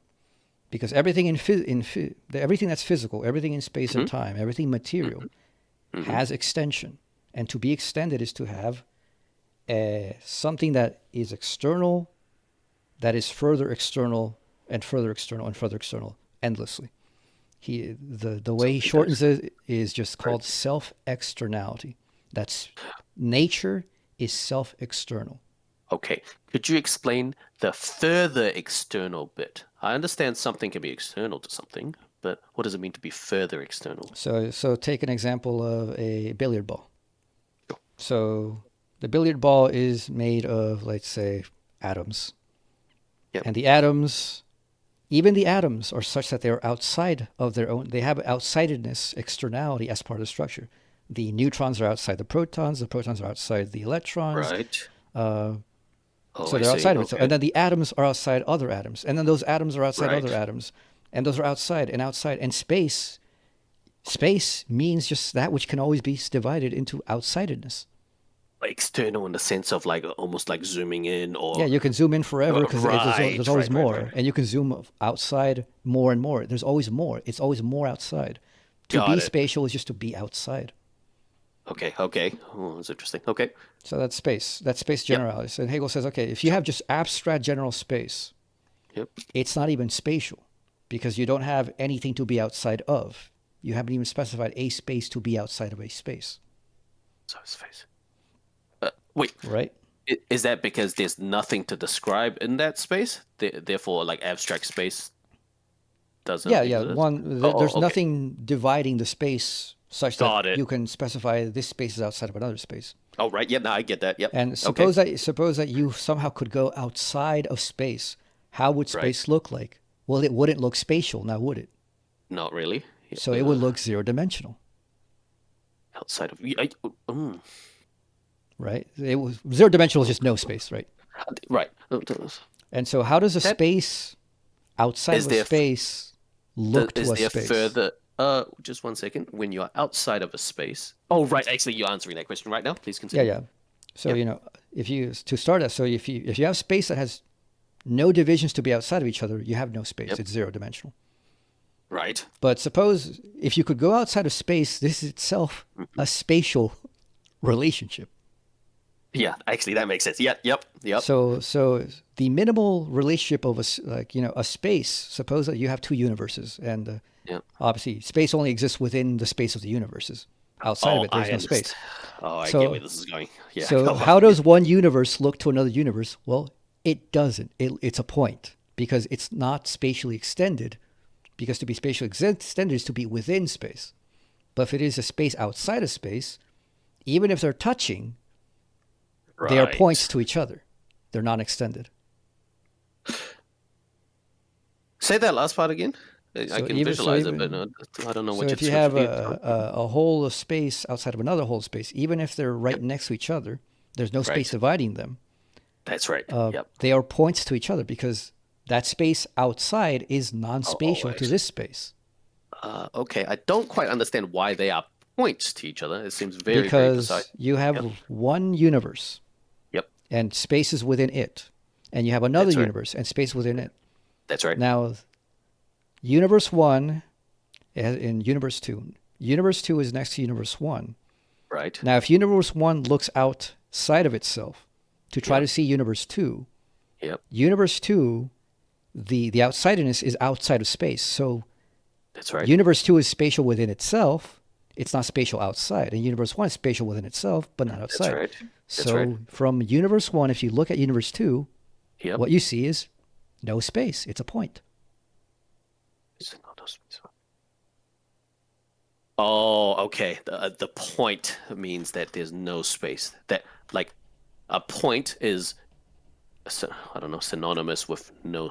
Yeah, it's a non-spatial space. It's a non-spatial space, non-extended extension. Strangely, I see. So that part is not quite intuitive. As in, like something that's non-spatial is a point. Is that fair? Point zero dimensional. Right. In the zero dimensional because right, of course, a two-dimensional is a line, three-dimensional is a cube. So from one universe, another universe, because space is only within those universes, doesn't look spatial, so it has to be zero dimensional. Yep, that makes sense. Yep. Yeah, okay. But now if there is no space separating these two universes, which are points to each other, right, then these universes would just be stacked right on top of each other and collapse into one space. They're the same. Yeah. And then if there was no distinctions, then they would just collapse into zero dimensions themselves. They would not be spatial. Oh, right. Sorry. And distinctions meaning right if they're like collapsing into each other. Yeah. The distinction would be like a spatial extension. So you need a space to further separate these non-spatial spaces, so they can even be apart. So they can be spatial. So you need the one dimension to separate the zero dimensional. Okay. Yeah, I could get that. Yep. Because without the separation, then the points don't even make sense as points. Right. Yep. That's right. And because the points plural don't make sense as points plural because they would just be one point. Right. Right. And if there was one point and it was all space, there would be no space. Therefore, space itself wouldn't be meaningful. I see. That's why you need the one-dimensional. At minimum, a one-dimensional, maybe a two-dimensional. Yeah, and then look, if you have a one-dimensional relationship, for the one-dimensional to be one-dimensional, you need the separation of the two-dimensional to separate the lines. Oh, yep. And for the two-dimensional, you need the three-dimensional to separate the planes. Right. Right. And so we have the spatial dimensions, and we've gone from no dimensions through three dimensions. Okay. I'm eagerly awaiting the introduction of time. And so time is an externality which is not spatial, in which you have one slice of space as a whole with another slice of space as a whole, and that separation is not a spatial extension, but now it's a temporal extension. They are outside, but they're not outside in the way that space is. they're outside in a new kind of way, which is time. Okay. You're gonna have to repeat that whole bit about time. So you have now the three-dimensional universe. Yes. Now, what makes time intelligible is that you have a difference of one total slice of the universe in time from another total slice of the universe in time, whatever that difference may be. Yep. So, and it is a separation, an extension, which is not spatial. It's of a different kind. Yep. So they are outside. These spaces are not the same, and they're not. That's right. So they must be distinguished as some new kind of way. That new kind of way is what we call time. Yep. So it's the same universe. It's differed, but it still takes up the same space. It's the same bloody universe, but it's different. Therefore, it's different, and this is a difference of time. Time is what separates and unifies two spaces which are at the same time the same thing, but at different moments. Yes. Okay. Yep. Right, and then the moments of time is not a different now another thing. So the future and the past of time and the present of time are actually just these spatial moments. The past is a whole 3D universe. The future is a whole 3D universe. And the present is actually the place in which these two universes are becoming each other. Oh. They're shifting into each other. Because in the present is the unity of the past and the future. That makes sense. That, right. Okay, that's unintuitive, but it makes sense. Yeah, usually we think that. Yeah, I'm imagining snapshots. You know what I mean? Like snapshots. Yeah. But the present is literally the place in which they're moving between past and future. Oh, fair enough. Okay. I can kind of imagine that. Yep. Yeah, so you can see how, like, from time, we go from space as a whole to time because space still has a self-externality, which is not spatial. And then the self-externality of time is back to the spaces. Wait. Okay, stop right there. Externality of time is back to this. So you have a moment of time. Yes. And then for a moment of time to be a moment, to be a point, you have another point. But what are these points? We already know what these points are. They are the 3D universe. That's right. Yep. So time is the shifting of one space to another space. Take up space. Got it. Yep. Yeah. Okay. Yeah. So time is the shifting of one space to another. So let me confirm my understanding. Okay. To say that let's say we have a moment in time, M. Okay. And if I said, hey, M. Oh fuck. Actually, if I had to describe M, I would say M is maybe not a snapshot because. It's not too accurate. It takes up. This is the universe that takes up space. That's M in time. Okay, and be like, wait, what's M plus one then? That is also it takes up space, like the universe in a certain state, its configuration, whatever, right? And it also takes up space. Oh, okay, that makes sense. Yep. So you describe time using space. Yep. Yeah, so time. So with like space, you can do geometry, relationships of space within space. With time, time doesn't have its own structure in that way. Time immediately returns back to spaces. I see. Yep. And so a space becomes temporalized by becoming another space. Right, because it's occupying the same space. Like maybe in our example, with the collapse of the two spaces that are zero-dimensional. Right. So we can even look at that as time. Okay, well, this is so abstract. Holy shit. I swear this is just super semantic distinction that causes... Because surely there's still two universes. Anyway. Well, in this case, it's one universe. It's just becoming into another moment of itself.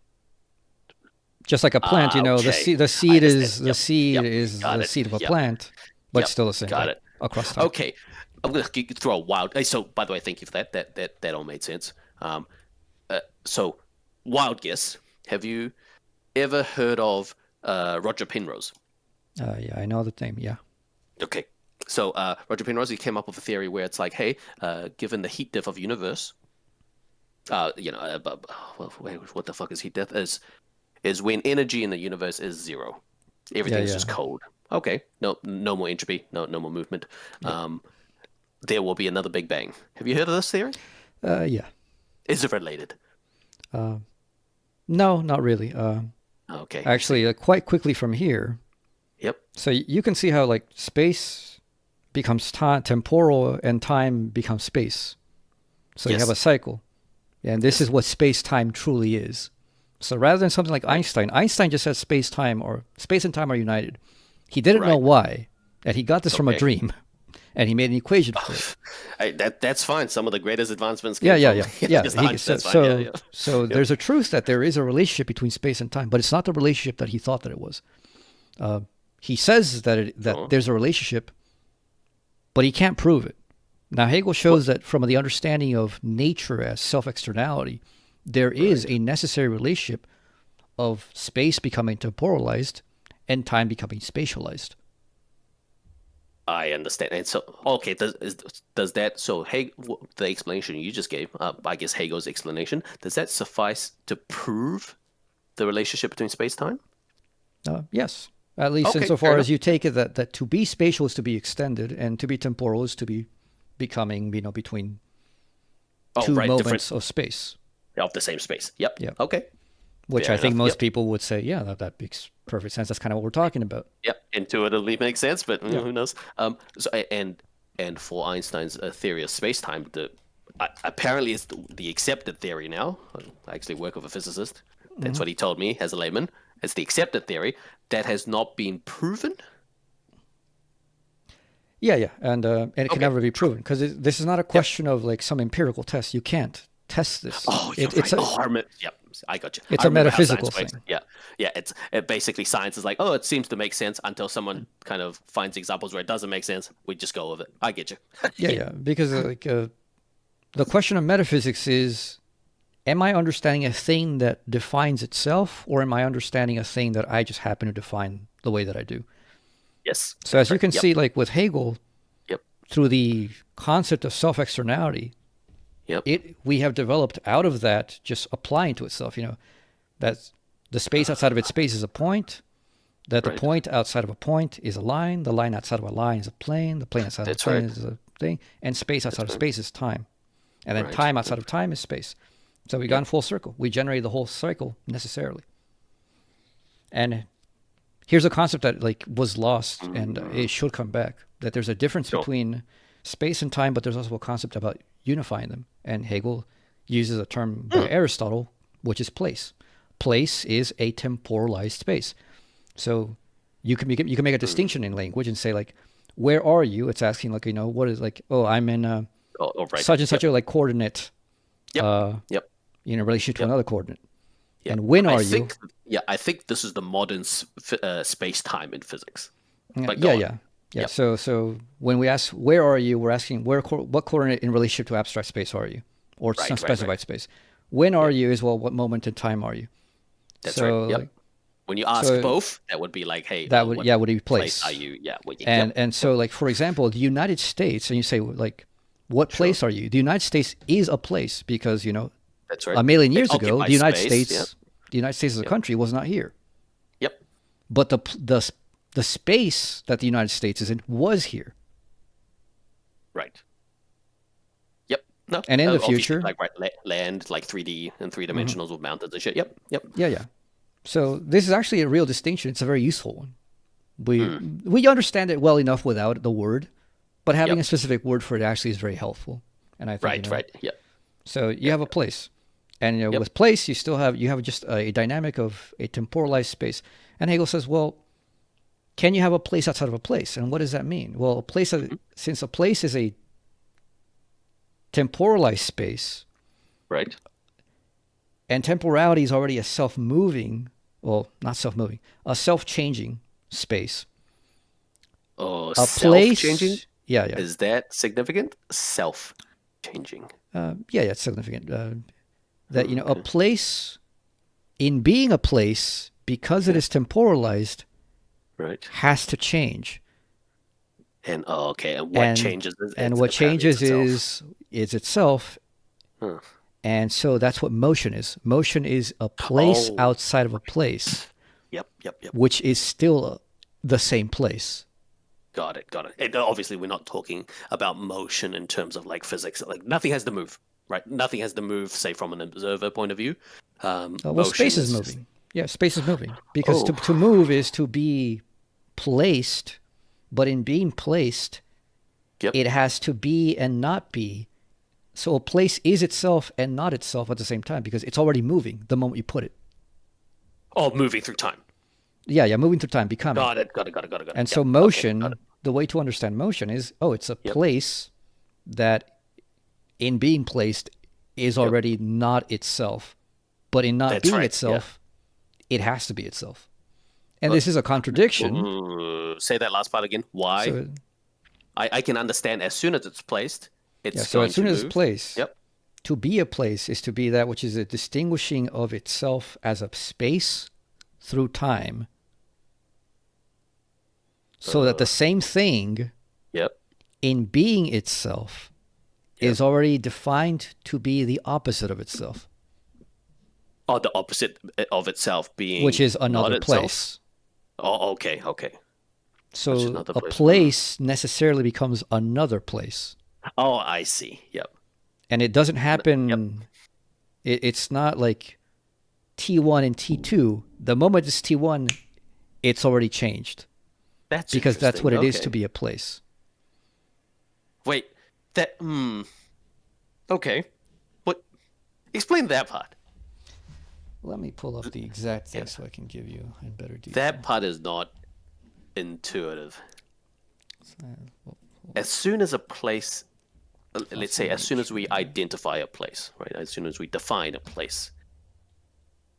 At T. Oh, by the way, is T1 the first unit of time, or is it the 0th unit of time? Is there a distinction? Is there T0? No, there really is no unit of time in this case.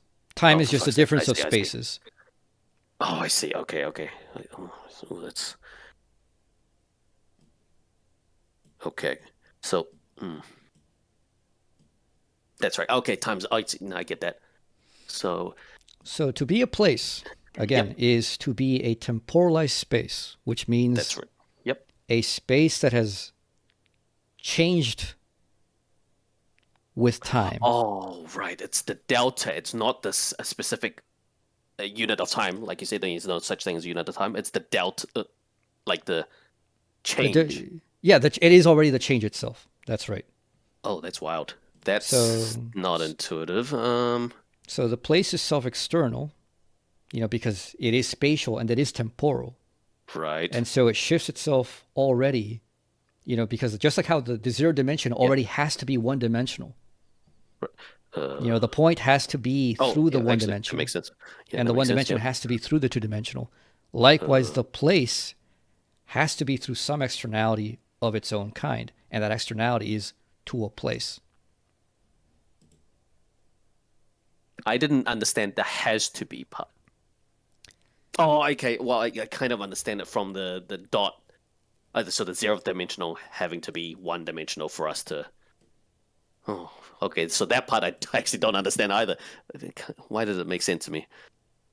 Because if it's we can't visualize something that's 0-dimensional. Yeah, we can't.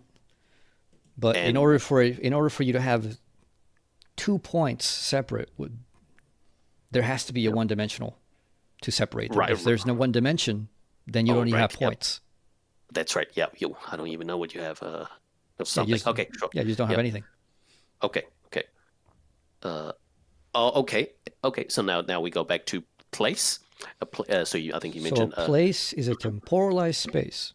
So the place, the moment you place it, is already also placed. So a place is among places. Right. Okay. Yep. So one place immediately becomes a lot of places. Because in order to have this place, it's this place because it's not that place and that other place. Okay. Yep. This is kind of... I think this is just a semantic thing. I'm just going to visualize a place as a... Oh, God. Yeah, just obviously not a snapshot in time. It is a. It's already changing. Like the moment you place it, Exactly. it's already changed. That's the thing. Yeah, it's. Oh, okay. That idea itself. Right. That is definitely not intuitive. What the fuck, Hegel? Yeah, it's okay, not sure. intuitive to the senses, but it's That's intuitive fine. to the meaning. Because like I could go with that. Yep. yeah. So I don't know what so your background is, the but more I'm in. Mhm. Yeah, go ahead. So I don't know what your background is, but my background is in tech software. Have you ever worked with code? Like A little bit. Change requests, PR, commits. Yeah. I'm just gonna imagine a place as a commit. It is a particular change. It's not a state where the code base is. Anyway, go on. Yeah, I'm getting it. So you understand just like how the point already needs the line and has to be through the line. Yes. The place is only already through another place. If there is no other place, you don't really have a place. Yes, actually, yes. That makes sense. Yep. So one place is already linked to the other place, which it is not, and actually has to include that other place, which it is not. So the one place is itself and the other place that it is not. And that's exactly what motion is for Hegel. Hegel says motion is a contradiction. Okay. You can't define it as T1 to T2 because the question of time, the question of motion is when does it happen? How does it happen? Sure. And the reason we can tell there's a motion is because we are the kind of being that inhabit T1 and T2 at the same time. Right. If we only inhabited one, we would never see motion. Oh yeah, okay, that makes sense. Yep, okay, got it. So motion is quite literally has to be a contradiction where it's a thing which is in its place and not in its place at the same time. Right. Yeah, I see that given this framework. Yeah, okay. Yeah. Yep. And then for motion, yep, a motion which moves. Think about this semantically more than anything. Sure, motion in relationship to motions. Consider that motion is now the absolute state of the universe. What's it moving in relationship to? Itself. It's motion in relationship to no motion. Okay. I actually don't see any other alternatives what it could be relative to. Right. So there can be relative to anything. But if you take it as this way is absolute, like the issue of absolute motion is that you can't see it without different things to move differently. So if everything's moving in the same direction, what you see is no motion at all. That makes sense. But I feel like that example is insufficient to actually describe. Right. So I'm getting there. So motion, which moves around itself, is also placed. Right. So because you don't have universal motion, you actually have local motion. Well, yep, that makes sense. Yep. Yeah. When we describe, there's no universal motion. Oh, right, because not everything can move at the same way. Because if it does, then there's no really motion. Moved? Yeah, there's no motion. Yeah, okay, fair enough. So motion only. So a motion that moves around itself only makes sense against other motions. And Hegel says, this is a self-moving motion is literally what matter is. It's one portion of space which is moving against another portion of space which moves around itself, like particles. One portion of space which moves around. Oh, right. Okay. One portion of space. It could be anything. Particles. Yeah. Moving around another portion of space. Other particles, like maybe slamming into each other. Yeah. And since they're moving around themselves, they create a resistance. One space, it's like water. If you ever seen like things spin in water, if you put like two vortices which are spinning against each other, they will create a pushback. They push back. Waves form like riptides and shit. Yep. Good. Yeah. So the motion of space is where matter as such arises. Matter is the resistance of one space to another through counter motions. Oh, I see. This is how I understand. Okay. So, okay, let me confirm. anything in the universe is itself a place. A place. It is moving, and it is That's matter. right, and it's always obviously in motion. Yep, and I guess we would call it matter. Maybe Hegel doesn't. I don't know. Yeah. He calls it matter. He says that there is no such thing as empty space. All space is filled with matter because space itself is a resistance to itself. Oh, right. Okay. Yep. That kind of makes sense. Yeah. Maybe. Right. Yep. Actually. Yeah. That makes sense. Yep. And like this matter can be like very, very fine matter, but it's still matter. Right. Space is itself some tangible thing. Right. It could be the void. Yeah. Hey, Brian. Yeah. And so from that matter, we end on a bad note last. Hold on, we're still in the middle of something. I'm not going to like derail it. So from that matter itself is spatial, so it has externalities. So it's one body of matter related to another body of matter. That's right. Yep. And so from here, you basically start getting the capacity to make the theory of particles. Right. And I guess that also covers things like I'm sure Hegel would even consider maybe this wasn't discovered during this time, but like light and waves and shit. Yeah. He has a whole account. He has a whole account of this, of gravity and everything. Oh, interesting. Okay, cool. What is your educational background? Hey. Yo. So anyways, like the point of that is that you can see how. What are we talking about? Just showing him an example. Hegelian physics, yeah. So the point of that is, you can see how there's things that we mean in our everyday lives. We understand, but space, we do generally understand some kind of extension, though we don't necessarily know explicitly what we make an extension. Okay, I'm muting you. Yeah, guys, Joe, we're trying to explain something. Yeah, go on. Yeah. So as you can see, he's not saying something alien absolutely to what we normally understand. Everybody generally understands, something spatial, it's extended. Yep. We don't quite know specifically. You can't go to the regular person and say, like, define extension right now. Exactly. They couldn't do it. Yeah. But they have a sense of how he managed to get here from like, air quotes, basic principles. Yeah. But he can go from like a simple basic principle and just build upon it and build upon it and build upon it and build upon it through itself without reference to anything else. Just going to like, think about it. Think about how this could even be. Pretty impressive. No, not yet. Almost done. Yeah. Okay, and okay. So you obviously you think modern physics is missing a lot from this model. Yeah, and this model, you can mathematize it any which way you want. Yeah, actually you could. Yeah. Because what this only tell you like what this is. It doesn't tell you yet how these relate in some kind of like math, like quantitative sense. Right. That that is something that you need to do with math. But this is telling you the quality of what natural things are. It's not telling you the quantities. Physics today is focused on quantities, but not the qualities. I understand. Yep.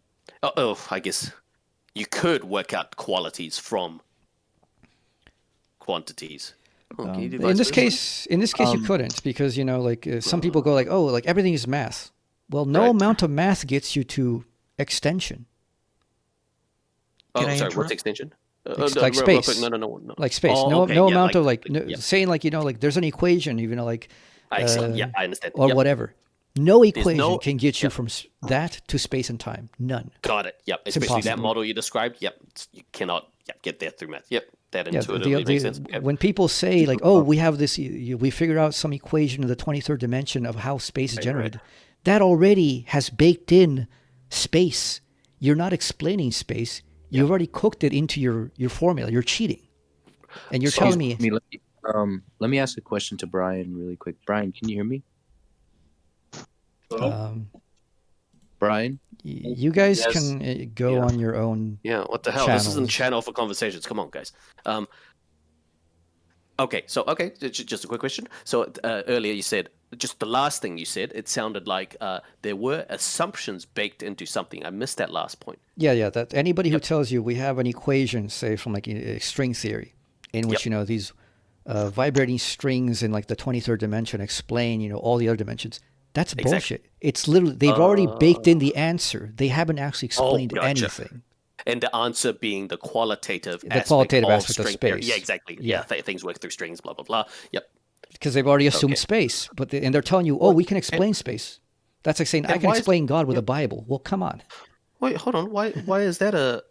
Okay, so you obviously you say of some disdain, fair enough, right? Why is that disdainable or wrong? Because when somebody says, I'm going to explain something to you, they can't use the same thing that they're explaining to explain it to you. That's like saying, like, I'll tell you what A is, and you ask, okay, what is A? Like, well, A is A.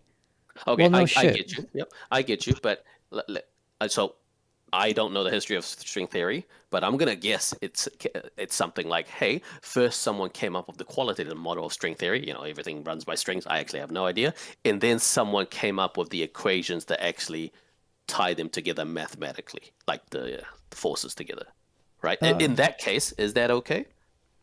Well, no, because in this case, like they haven't explained what space is. They've assumed it, and they put math to it. Can I please say something? 1 second, Brian. Probably the last point, maybe. So let's say there was an alternate universe with Hegelian physics dominating, right? How that would work is, correct me if I'm wrong, first Hegel already came up with the qualitative model of physics, okay? We're at this point. And then someone else is filling out like, oh, let's add math to it to be able to, calculate it and work with that qualitative model, right? Isn't that the exact same as the example I just gave about string theory? No, because in this case, again, these people tell you, okay, we can explain space to you, but they don't actually ever do that. They think that the math tells you something, but they don't actually do that. None of these people will tell you, oh, space is a self-externality by which I can understand how it actually spaces itself. Okay. So, for example, when I show you the example of the points and the line, the points are spaced by the line. They have to be. Right. It doesn't make sense otherwise. They don't explain that in theory, string theory? Like no, they don't. Oh, really? Because they have equations, and they just assume these equations because they do stuff, and they map it onto stuff that we already do understand, has explained something, but it hasn't. Okay, I don't. It's like saying like we explain gravity because we make an equation. No, we haven't. Are you sure they started from an equation? Are you sure they didn't start from some conceptual basis first? It depends. Even if they start from a conceptual basis, that conceptual basis has to be of a certain kind. You can't just say, "Well, I define space." Got it. Willy-nilly. Got it. Yeah. Okay, my turn. Okay. Yeah, go on, Brian. Yeah. I think it doesn't matter which one you start with. I think knowing the concept is what's valuable. And what is a concept? The physics. Physics concept. Well, what is a concept? The qualitative phenomenon model. nature. The qualitative model. How things work. The qualitative. Wait, stop putting words in my mouth. It's not just qualitative, it's quantitative and quantitative. Well, why do you think that is the concept? Well, why does the ball drop? Oh, we can calculate it qualitatively and quantitatively. No, but I asked, what is the concept? Like, not the concept of this or that. Because how do you know that actually corresponds to anything? Are you questioning the mechanics of a falling ball? I'm questioning whether the thing that you're saying is a thing is actually a thing. So falling is a process. It's not a tangible noun. Or it is a noun, but it's not a tangible object. Okay, what is that process? And how do you know that process actually is a process? Because, for example, in the past, people thought, for example, there was a thing called phlogiston before they had a theory of how fire chemically works. And they thought there was this substance, and they even had mathematics for it. Oh, interesting. Okay. And the thing is, this thing that they thought was a thing turned out to not actually be a thing. Right. So what? So you have to have a concept of what it is to be a thing so that you don't waste time having illusions about things. Okay. This is unintuitive, but maybe an example was, hey, you watch a ball fall. How do you know that ball is not being pushed faster and faster and faster? Actually, an example would be more like, say there's a phenomenon of like a reflection on a lake or whatever, and it kind of looks like a person. And a person thinks, oh, it's a ghost. Now, does a ghost actually even make sense as an object? You know, because when I pick out objects in the world, what I'm trying to pick out is things that are existing independently of me, you know, which make themselves on their own. They're not made by me. They're not made by my whim. They're not made to be anything by my whim. Right? So, are you doubting the scientists and physicists who spend their lives discussing the mechanics of physics? Yes. So I would recommend you to throw away that refrigerator. I would recommend that you learn what I talk about before you tell me what to do. I've thought about this more than you have. Throw away your I cell know phone. more about this than you do. All right, so Brian, so you should hold your tongue, buddy. Those are the this is things hard that to come explain. from quantitative physics. So Brian, let's say like these scientists, right? You know, they're like they all. Let me think. What would be the example here? They're all paid by big corporations. Okay, every single scientist is paid by a big corporation. Was Rene Descartes paid by a big corporation? Was the Rene Descartes wrong? That's the fundamental question. It's like we can't believe Was Isaac someone Newton paid by a big corporation? Was Isaac Newton wrong? Oh god. See, yeah, that's the point here. It's like, hey, we can't just trust people because air quotes they're a scientist, air quotes they're doing science, because that's meaningless. We need some higher standard of truth. Did that make sense? How can you possibly doubt a scientist who's making because they've been wrong. Yeah. The best of the best have all been wrong. I'm sure you can doubt them, but I'm not doubting them. We know they were wrong. I understand. But so then why are you saying I'm doubting them? I'm not doubting them. I'm saying we know they were calculus? Wrong. Yes, I have. By the way, the way people regularly teach and understand calculus is wrong. Oh, that's interesting. Yeah, if you think it's not just a Hegel thing. Actually, there's a wonderful guy, an actual mathematician, the best mathematician I've ever listened to. Go on. Norman, well, his channel is called Insights into Mathematics. You should look it up. He has a gigantic playlist just showing everything wrong with mathematics.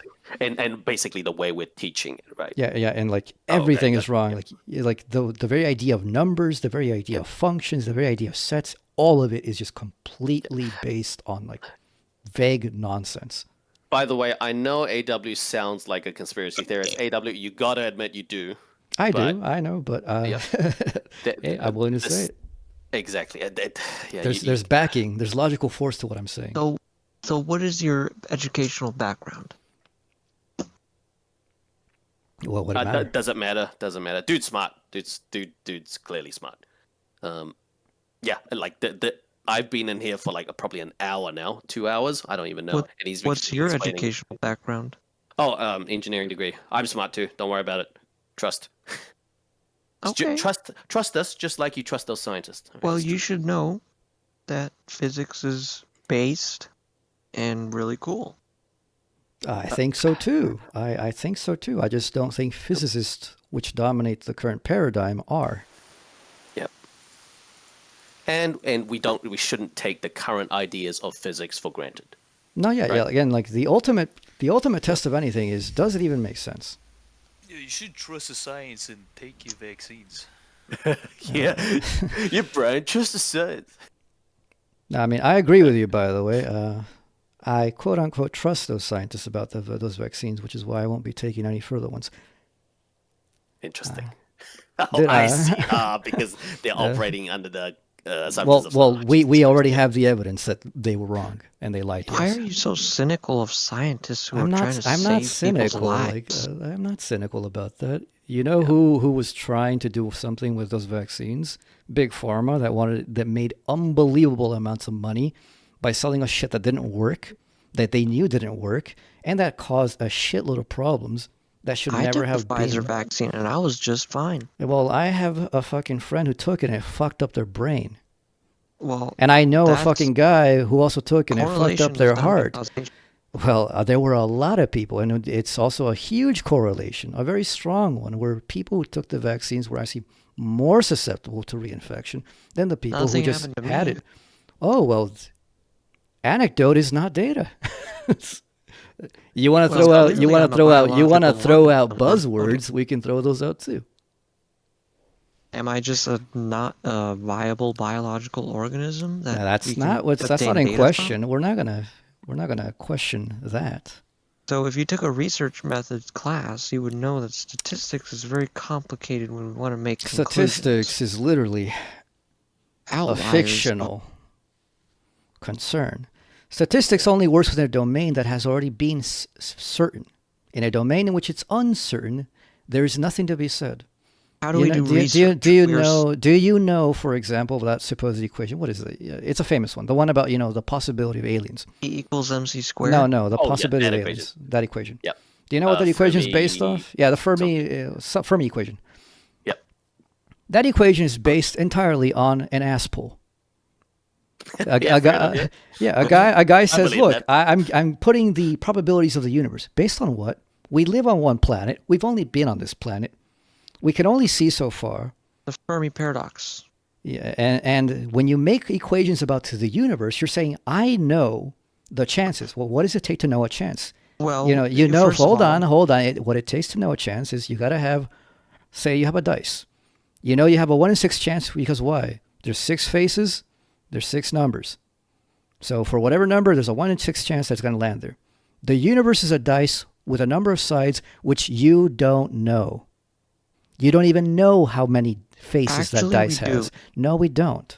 That's also based on an ass pull. That is based on an ass pull. That is not based on any science. It's not based on an empirical thing. No, it's not. Just because this is a case of what I asked you earlier. How do you know that the thing that you're talking about is even a real thing? People think that just because you put a name and you slap it on something and you put a number to it, you're talking about something real. Humans are already proof that aliens exist. That's not what I talked about. We have a data set of 1. Okay, you seem to have a penchant for talking only to yourself and you don't listen to other people. This is a tough conversation. Okay, it's like if I had to explain, I'm not defending Brian. Actually, I guess I am. I'm defending Brian in that 99.99999% of the world will think like this. It's not because they want to. It's because they can't think of any other way. It's like trying to think in a way where you account for. Oh, let me think. Think in a way where you know the unknown. Right. And the unknown here being maybe something about philosophy of science. Right. Maybe yeah. But this is why. That's literally I agree with you entirely, which is why I usually do not spend time talking to such people. They want to have their opinions. That's fine. Yeah. But I'm not the kind of person who cares about opinions. And if somebody is stubborn about just repeating their opinions to me, I have better things to do. Yeah, fair enough. Like, I guess and it's about and it's not that I'm here to oh, I only want to talk to you if you agree with me. Right. No, it's perfectly fine if you disagree with me. You don't have to believe me or anything. Yeah. You are your own rational person. You have your own capacity to measure and understand what is rational and sensible to you. Mm-hmm. Yeah, I know. You're just talking at a different level, and to actually talk at a certain level, you just don't want to. Yep. Yeah, and there are some people in which philosophy is not their thing, and that's perfectly fine. And and I don't go around telling people stop believing the regular science. I don't care. Exactly. It doesn't make a difference to my life, man. Yeah, I maybe we should have repeated that first, as in hey, by the way, you don't. Oh, let me think. You don't think that people should stop believing the regular science? Regular science has made sense so far. It seems to be correct. There's no guarantees that it is correct. Air quotes, right? No, and I see problems that they don't. Yeah, and I see problems that they don't. They don't understand them, and that's perfectly fine. Bad science weeds itself out. Slowly but surely, it weeds itself out. Mm-hmm. Okay. Wish it happened faster, but oh well. Okay, So not that it makes your logic any more or less true, but you're not like many people think that the Fermi paradox is at best imaginative speculation. fair enough. Yeah, that was just an yeah. example he gave. Yeah, I was just giving that as an example of something where like well-known people example. put numbers to things and they think they're talking about something real. For example, like another more concrete one is a lot of physicists believe in the standard particle theory. Well, a lot of the standard particle theory is yet another ass pull, where from relationships of relationships, they infer based on nothing but assumptions that certain particles exist in our particles, despite the fact that there's no empirical evidence. Nobody will ever grab that particle. Nobody will ever hold that particle. Stuff like gluons and all these other things are literally relationships of relationships of relationships, which for some unknown reason to me that doesn't make any sense, these people have decided to assume are particles. Yep. Okay, I see a problem here. So let's apply the same standard to Hegelian physics, okay? For everyone here, you missed some crazy explanation about Hegelian physics, but hopefully the terms make sense. The Hegelian physics depends a lot about our assumptions of... let me think. Hegelian physics depend on a lot about our assumptions of how space and dimensions and... Oh, that's probably it. Yep, space and dimensions work. Well, does it? I think it does, yes, especially like the in what way? interactions between... So the examples you gave were... let's say the examples of... what the fuck was this? Say the point outside the point, let's say. Yeah, perfect. Yes, perfect. Point outside the point, which causes space to actually collapse into nothing. So that depends on certain properties, which are assumptions. Such as?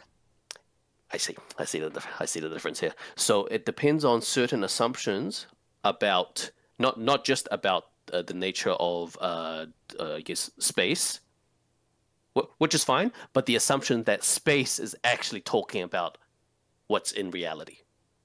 Does that make sense?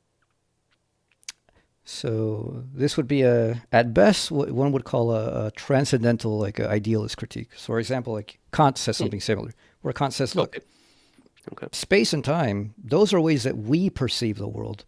They're not actually part of the world. Yeah. Yes. Yep. But even if Kant were right, space is still the externality of things, and time is a certain externality too. Right. It is one thing, right? Maybe it's not the whole thing, maybe it's not everything, but it is one thing, right? Is that... Yeah. Okay, got it. And so in that way, like, is it based on assumptions? Well, it's based on certain assumptions about existence, but is existence an assumption? Is it to say, like, I'm assuming my own existence? No, I exist.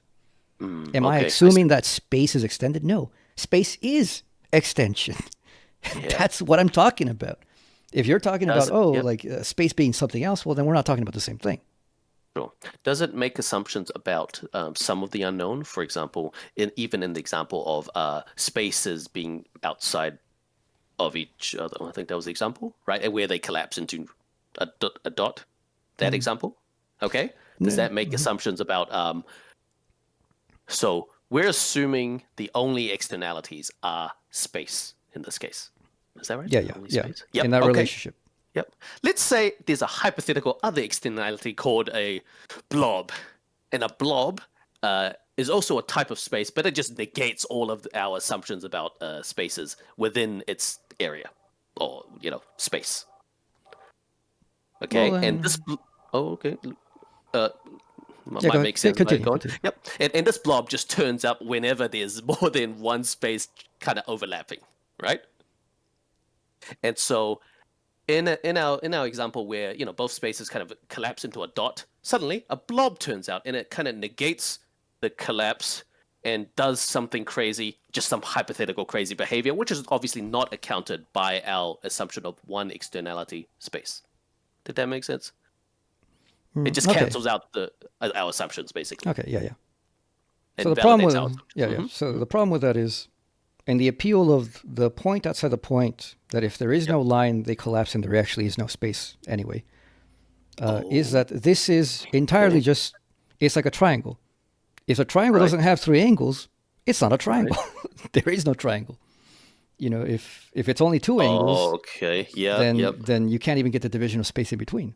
I see, and we shouldn't be using the externality of space. Right. If that's so, how could we know that? Because this blob is an unknown, right? This is a hypothetical. Right. Sorry, I forgot to mention. Yes, we don't know about this external. Yeah. So with the line, the points is if they're not separated, then they're not even points. There's no space at all, and that's just like the consequence of externality itself. And if they're outside of each other, necessarily the minimal relationship they have is a one-dimensional separating them. Fair enough. Yep. Now, if there is some hidden relationship, it's going to come up later, because if, so for example, if you have a new kind of spatiality, which some people do believe, like a lot of people who do like acid and have mystical experiences, describe different types of space. For example, there are spaces where movement is not about going to X to Y through a physical motion, but rather through a mental motion. So if I want to go to spiritual China and the spiritual worlds, for example, I need to get my headspace into thinking like the Chinese, and then I will be in the land of China. Right, I see. Yep. And so that's a different kind of motion. Physical motion, yeah, I see. So it's a different kind of motion, yeah. So something like that, yeah, but that would be a different kind of space, and we don't have to account for that yet at the lower, the kind of space that we're talking about. Why not? Well, because it's not necessary. The minimal specification I need to specify a point is a line. Then how do we? Okay, that's fine. Is that assuming that there's no interaction between, I guess, whatever you call the spiritual motion, that externality, and the externalities we're talking about, which is just space? No, there is an interaction, but the interaction is not immediate, because even in the spiritual world, I still have the relationship of geometry, lines, planes, volumes. Oh, interesting. Yeah. So it's a space that builds up, and it is the case in this, in the spiritual space, for example, that the whatever is spiritually going on determines what is spatially going on, so that this is an overdetermining dimension. That what you would say is like the cause of the spatial regular dimensions. But when I talk about like the regular space, I'm just talking about the regular space. I don't need to yet appeal to a further thing, even though that further thing may be there down the line. This is not intuitive. It's like we are assuming that there is no externality. Right, we are assuming there's no unknowns. Well, you're not assuming. Like, here's the difference. Surely we must. Yeah, go on. Mm-hmm. No. Here is, I have what I have. I can only go by what I have. I cannot be guessing about what I don't have. Right. If there is something else, it will be revealed in what I have. Oh, okay. Yeah, that's a good one. Yeah, no, that makes sense. Yep. Okay. So we start from the simplest stuff that assumes the least. Yep. And insofar as we need something more, we'll search for something more.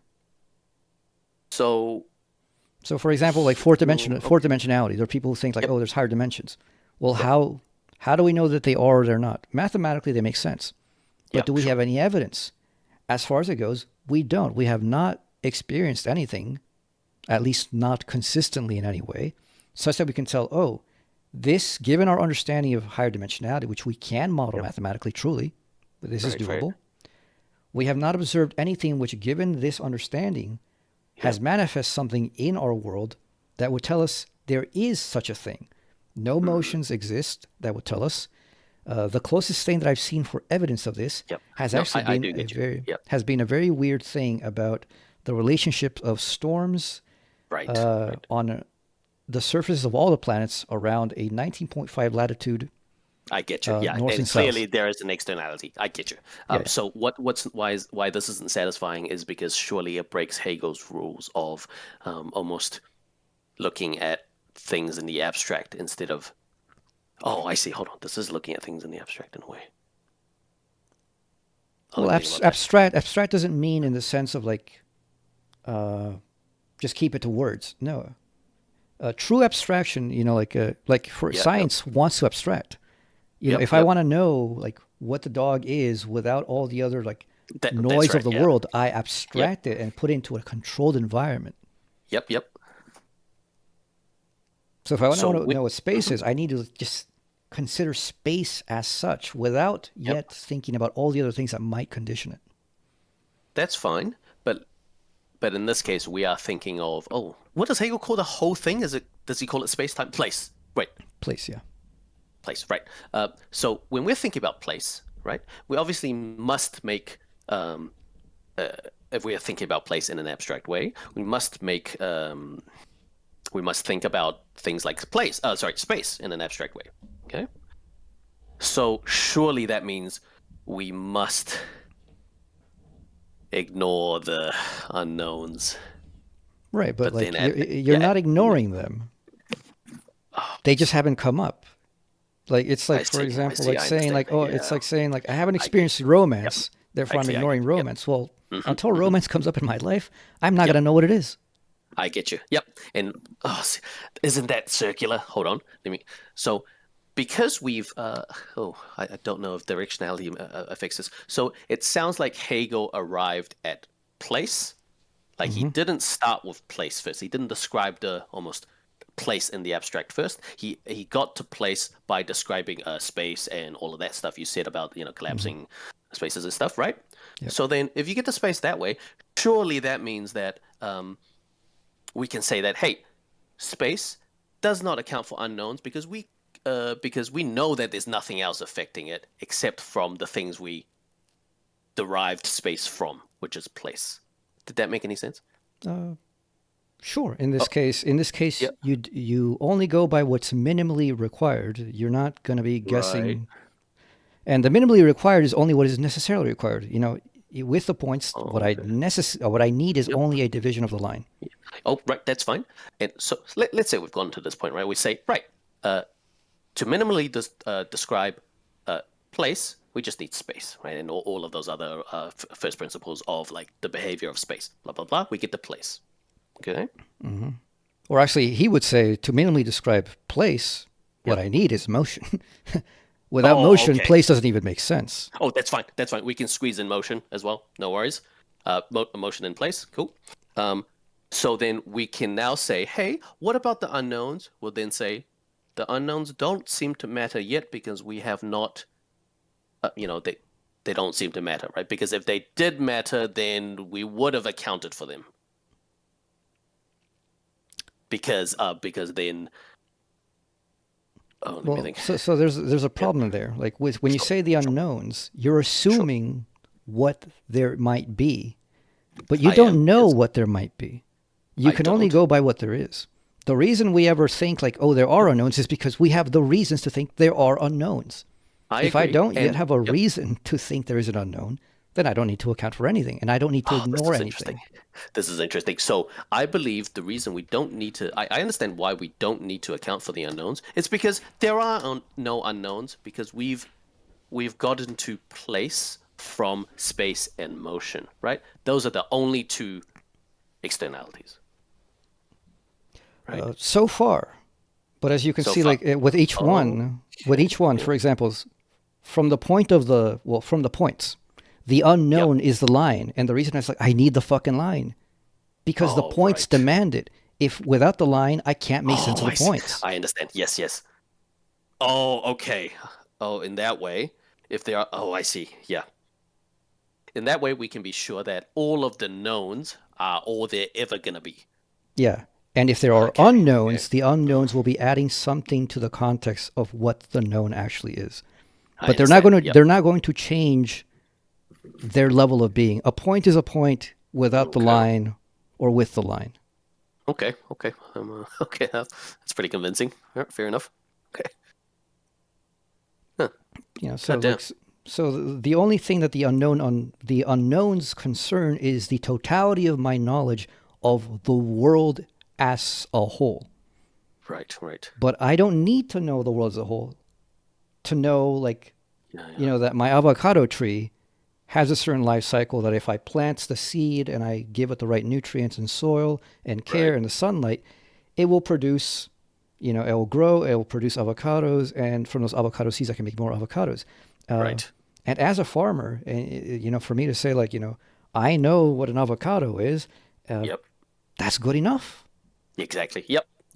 And, you know, someone might come along and be like, hey, what about if what ruins an avocado harvest? Like a plague of locusts come. You'll be like, all right, that's fine in the real world, but are we talking about this in the abstract in terms of actually farming avocado? If we are, then we don't need to. Yeah, you don't need to. You don't need to understand the locust to understand the avocado. Like the avocado has its own little self-standing ecosystem, and there are conditions that do affect it, but they don't change its nature. Got it. Yep. Okay, that makes sense. I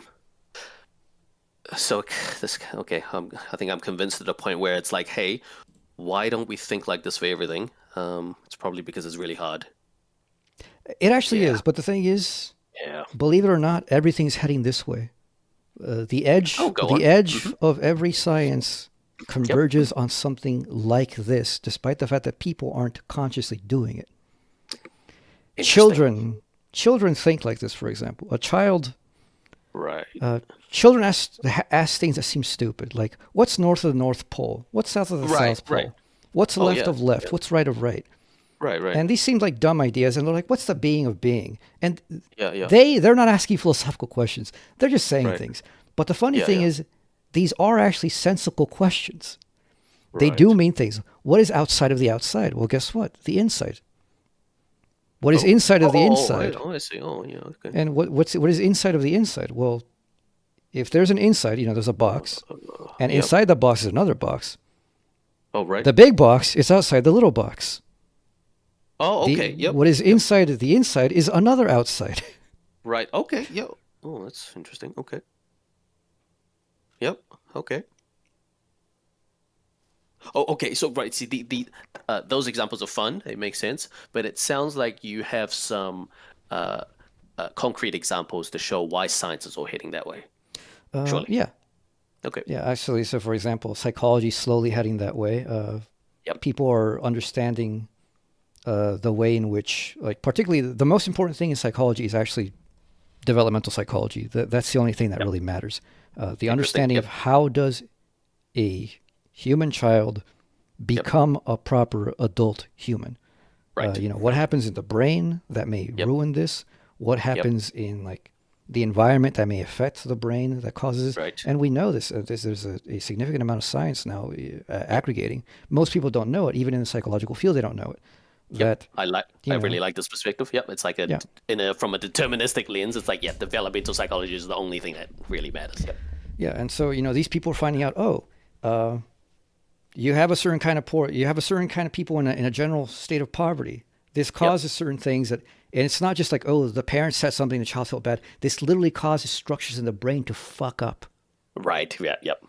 And so thinking in this way shows us, how do we get to a person to what does it mean to be a healthy person? Well, a healthy person is a person that can, you know, not only just like be functional, but is functional at a very proper level of like understanding, of being able to moderate to their emotions, regulate themselves, and, you know, accomplish the things that they want to accomplish in their life. Yeah, by some arbitrary standard, which will probably change as society changes. I get you, though. I get you. And a lot of it is arbitrary, but a lot of it is actually just part of what we are, and it won't change. It was the same in the past, it's the same now, and it'll be the same in the future. Oh, that's interesting. I'll probably disagree with you on that, but... well, I have reasons, very deep reasons. But I understand. Yeah. I understand what you're getting at. Yep. Yeah. Please. Yep. So stuff like that, even with you know, transhumanism, it will remain that way. And if it doesn't remain that way, there will be deep problems. And the deep problems is not like we'll be unhappy. The deep problem is we'll fucking destroy ourselves. Right. Okay. Interesting. Yep. No, fair enough. Yep. Hard to imagine, but yeah, I can see. Oh, easy to imagine. Actually, super easy. Like literally, like if we can somehow switch off consciousness, like all babies are just born unconscious. That's it. Human race dies. Yep. Makes sense. Lots of things can easily go wrong. But so that kind of view gets you to understand that the human being is a self-generating individuality. It's a universal. A human being is a consciousness that understands itself, represents itself within itself, has a certain understanding of what it is, and tries to actualize that in a world with other people. So you go from a subjective universality to an individual subjectivity, then to an objective universality in communities. Right. So you have the movement of the universal, particularizing, individualizing, going back to universal. Yep. And through the community, the person literally remakes themselves. Exactly. The human community is a self-making universality, self-individualizing, which remakes its universality again through every individual. Right. Yep. And then this is how the individual works. This is how our thinking works. This is how societies work. Yeah, interesting. So in abstraction, this sounds very easy. Obviously, the difficulty is actually figuring out the full details. The full details are a mess, but they all make sense within this self-making universal structure, which is also the structure of reality. It's the structure of the universe. The universe makes itself. I would love to hear what you think about other seemingly universal theories, like, speaking of Hegel, I don't know if you've read much Marx. Yep. Okay, well, historical materialism? Partially true. It's actually already something that can be easily slotted into Hegel's own theory of history. Oh, that's fine. Oh, okay, interesting. Can we qualitatively say, hey, certain theory is better? Hegel's theory is way better. Why? Marx, because Marx's historical materialism only deals with the economic aspect and tries to make that the underpinning of the social, cultural aspects. Yep. The thing is that is historically, empirically, and logically not true. If you look at history, the way things work is not that way. The way things work is a lot of inventions come out of fucking mad dreams. A lot of things are invented and people have no use for them because they don't live in a society in which they desire anything from it. The steam engine has been reinvented, as far as we know, like 5 times in history. Right. Yep. Okay. Now it did not find a use until the Industrial Revolution because capitalism finally had a purpose for it. Before that, everybody just thought like, yeah, it's a cool gizmo. We have no need for it. Okay, well, this is making me question my own understanding of China, for example. Yeah.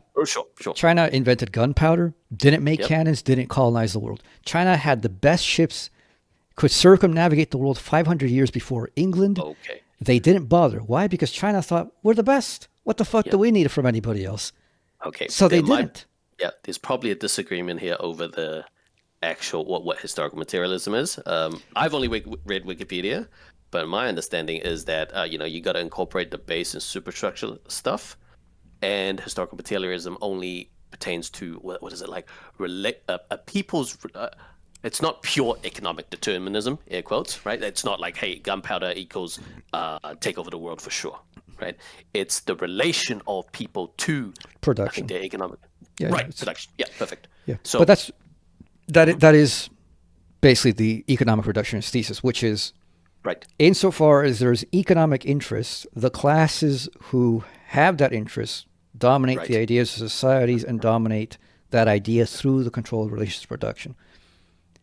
Okay. But this sees it as there are powers that be constantly searching for something. But this basically that thing of like, the dominating powers basically gives you leeway to excuse any time that you could be wrong, because the idea is, so long as the force of production, the technologies, allow for certain relations of production, right? If those relationships are superior, they can produce more power, they can produce more wealth, and they benefit a new class. There must be changes, but historically that is not the case. Can you explain the changes part? There must be changes. So, for example, you create new ships. Yep. There, you in these new ships. Well, now you can circumnavigate the world, and you have a group of people who are willing and able to go do that because the idea is, you're always hungry for power and resources, and so you'll do that. You have more reach. Yeah. Yeah. And why wouldn't you do that? Well, why wouldn't you do that? Ask China. China didn't do it. as plenty of other like times in history, I they see. didn't do it. And why didn't they do it? Oh, well, because the ruling class decided not to. Yes, that is true. But why did the ruling class decide not to? Oh, okay. Well, the ruling class in China decided not to because they really believed they were the best. They didn't think that there was anybody in the world who had anything they wanted. They did not care. And that was just part of their cultural beliefs. Yeah, I The understand. cultural belief was stronger than the economic factor, by far. I understand. So this is this is interesting. I totally get what you mean. I think it ascribes a level of determinism to historical materialism that, by my understanding, is either not there by Marx's thoughts, or not there by modern copium, if that makes sense. As in, like, modern defenders of Marx would just say, he never said all of that. No, he did say. I mean, I consider myself a Marxist for about 6 years. I didn't just like do that out of nowhere, like for political reasons. I primarily did it because I read Capital, and I thought Capital was like the greatest economic theory. I still do. Oh, really? Based. Okay. All right. Yeah, it's the most rational thing. It makes the most sense. It happens to be truer than most theories that you encounter that dominate right now. Interesting. Okay. Marxists can predict shit that nobody else can predict, and they can predict it way earlier.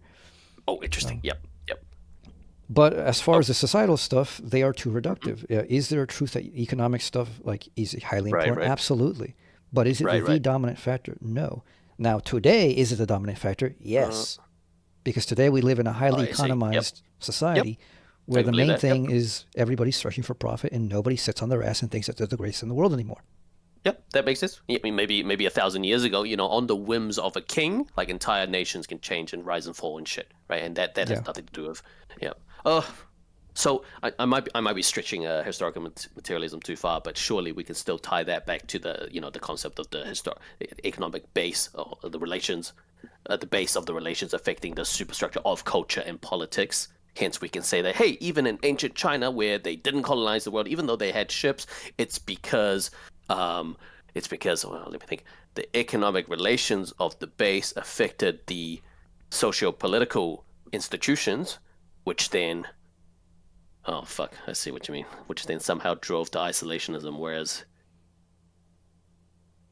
the different relations in Europe didn't. No, like the fundamental reason is Europe had a different culture. That's it.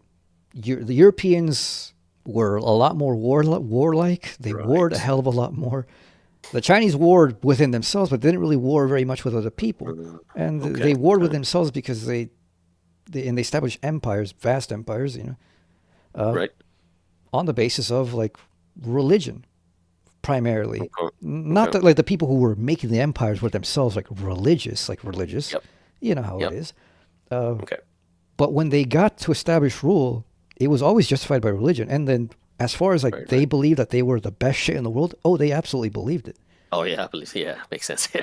So they really didn't. They really looked at the rest of the world. They're like, we don't care what you guys have. We don't want anything. You guys have nothing that we want. So why are we going to bother going to you? Which is why Europeans had to go to war to open up China, because China didn't want to buy our shit. That's right. Yep. Okay. So currently, I'm. It's possible that your standards might be too high, or I'm being too lenient to historical materialism. But I'm curious to hear Hegel's history of a theory of history. Sorry. No, Hegel's theory of history is just simply, everyone wants freedom. There's nobody that doesn't, even if they're not aware that freedom as such is what they want. Because some people are like, I just want to be alive. Some people like, I just want to be happy. Right. That's right. That is Hegel's freedom. Yeah, I remember. Yeah. So every nation, every state, every people as a community aims towards some kind of freedom, whatever that might be. And, it just so happens to be that different people in different parts of the world just happen to have different conceptions of freedom. Right. But they're conceptions that are not willy-nilly. Very basic conceptions are the ones that we find first, and earliest in history. Very advanced conceptions are the ones that we find last, very and maybe the advanced ones differ the most? Or... Actually, the advanced ones are the ones that start looking more and more like each other. For example, like he gives the example like early ancient India and ancient China. Yep. And you get societies which you couldn't get more different. Ancient China, highly imperialistic, huge control. The basis is the family. Ancient India, a lot of broken kingdoms, not very much unified control. The basis of it is also the family, but in two different ways. The Chinese viewed the family as the ultimate example of the state. The state is the family writ large, but the state is a spiritual family. Confucianism. The state is a family writ large, and the family is not founded on blood. What makes a family for the Chinese is purely spiritual.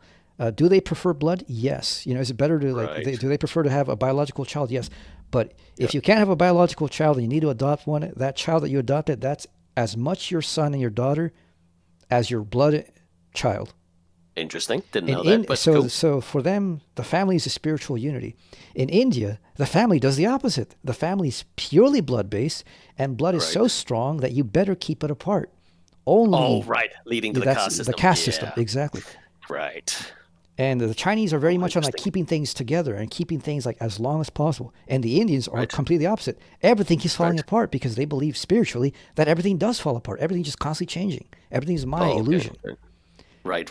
Oh, and so how do you see, the way you see that the development of India, both as a culture and materially, and the way of China, culture and materially, same principle, opposite interpretations of the same principle, completely different outcome, completely different historical trajectory. Right. Oh, right. And wait, what the hell was Hegel's theory of history? And that theory of history accounts for this. Yeah. And each one is a different idea of what it is to be free. And it ties strongly with religion. Hegel says there is no people that was not founded on a religion. And now religion doesn't have to be like, oh, we believe in God or whatever. Religion fundamentally means I have a story about what the world in reality is.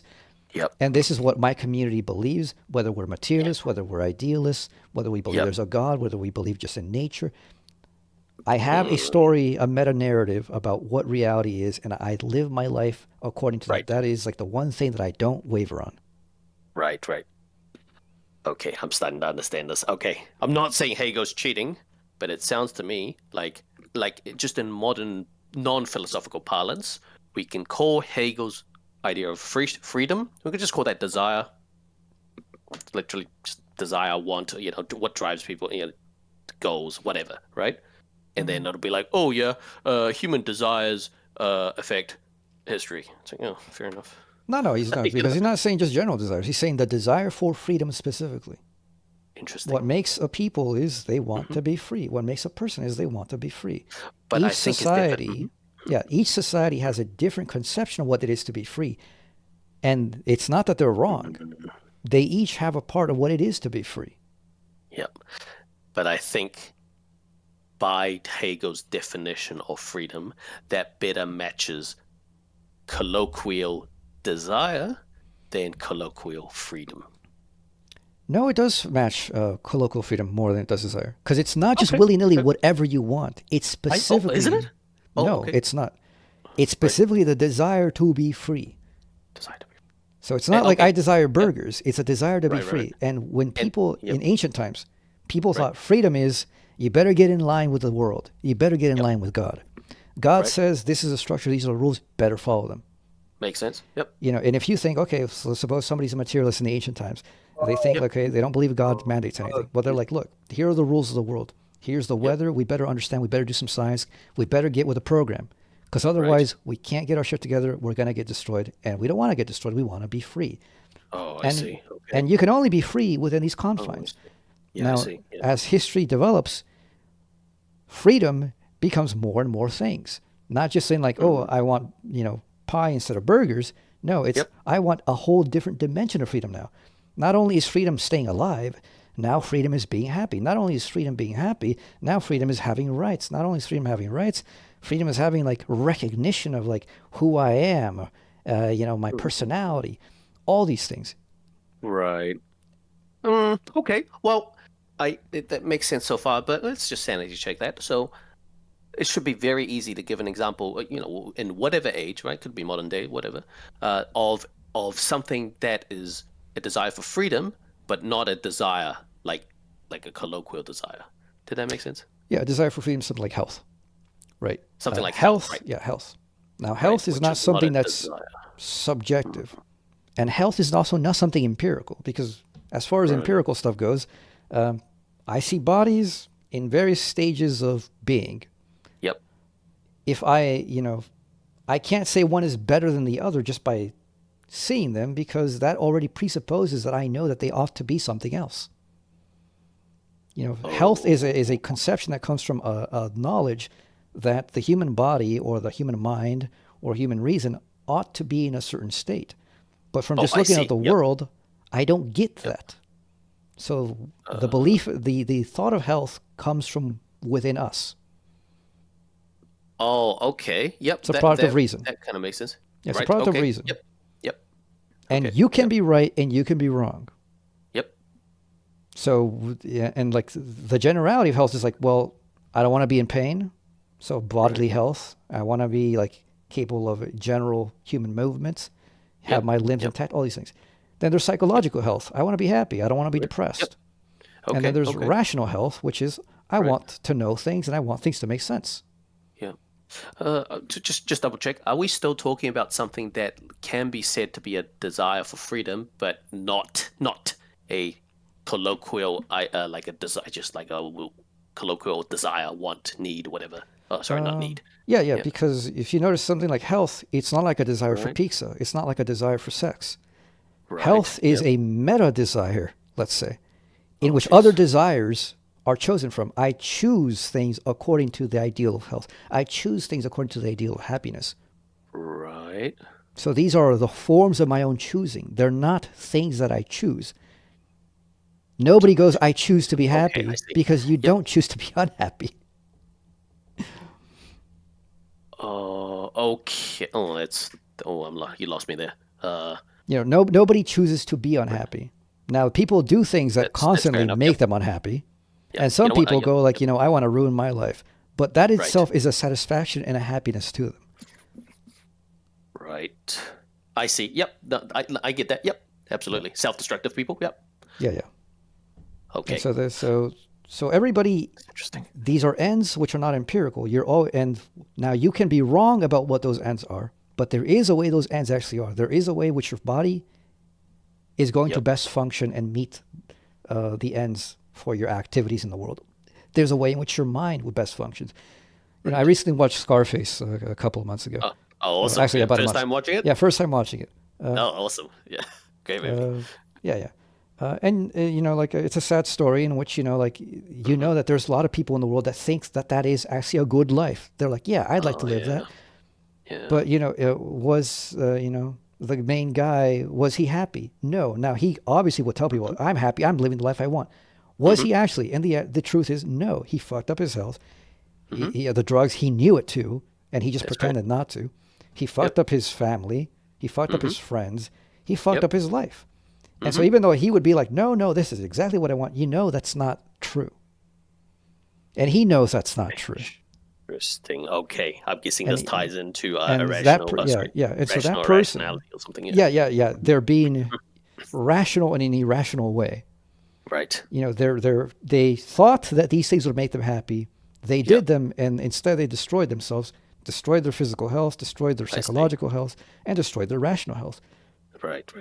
Okay. And so a person can be under an illusion, but so long as they're rational, everybody notices like, yeah, I'm fucking up. And you can put it in the back of your mind.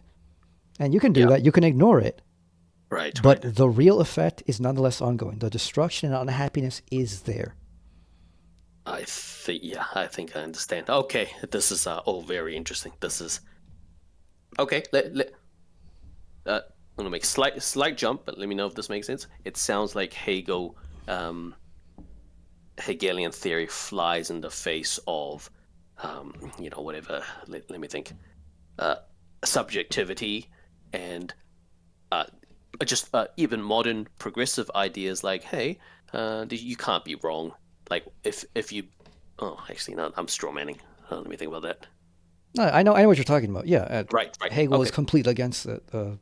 You can be wrong. Most people are wrong. But then you would be rationally irrational. Yeah. Yeah, and like they're right to a certain extent, but then the things about which they're right about, they don't really understand why they're right. It's like it's literally being right for the wrong reasons. Yeah.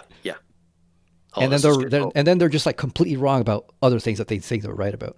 Yeah, this partly, is really interesting. Yep. Yeah, partly because they make ends which are unreal. Like they think there's a thing which actually is not a thing. Right, exactly. Yep.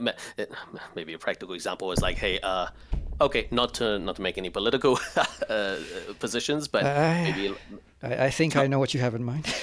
Oh, I was thinking about like the modern desire to not have a family.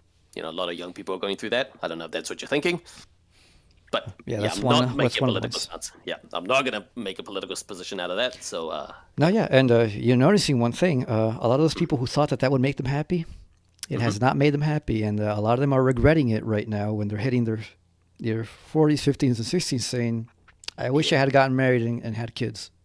I see, and obviously, so even it's really hard to find the truth here because let's face it, even the people who air quotes claim to be happy, they might be rationally irrational.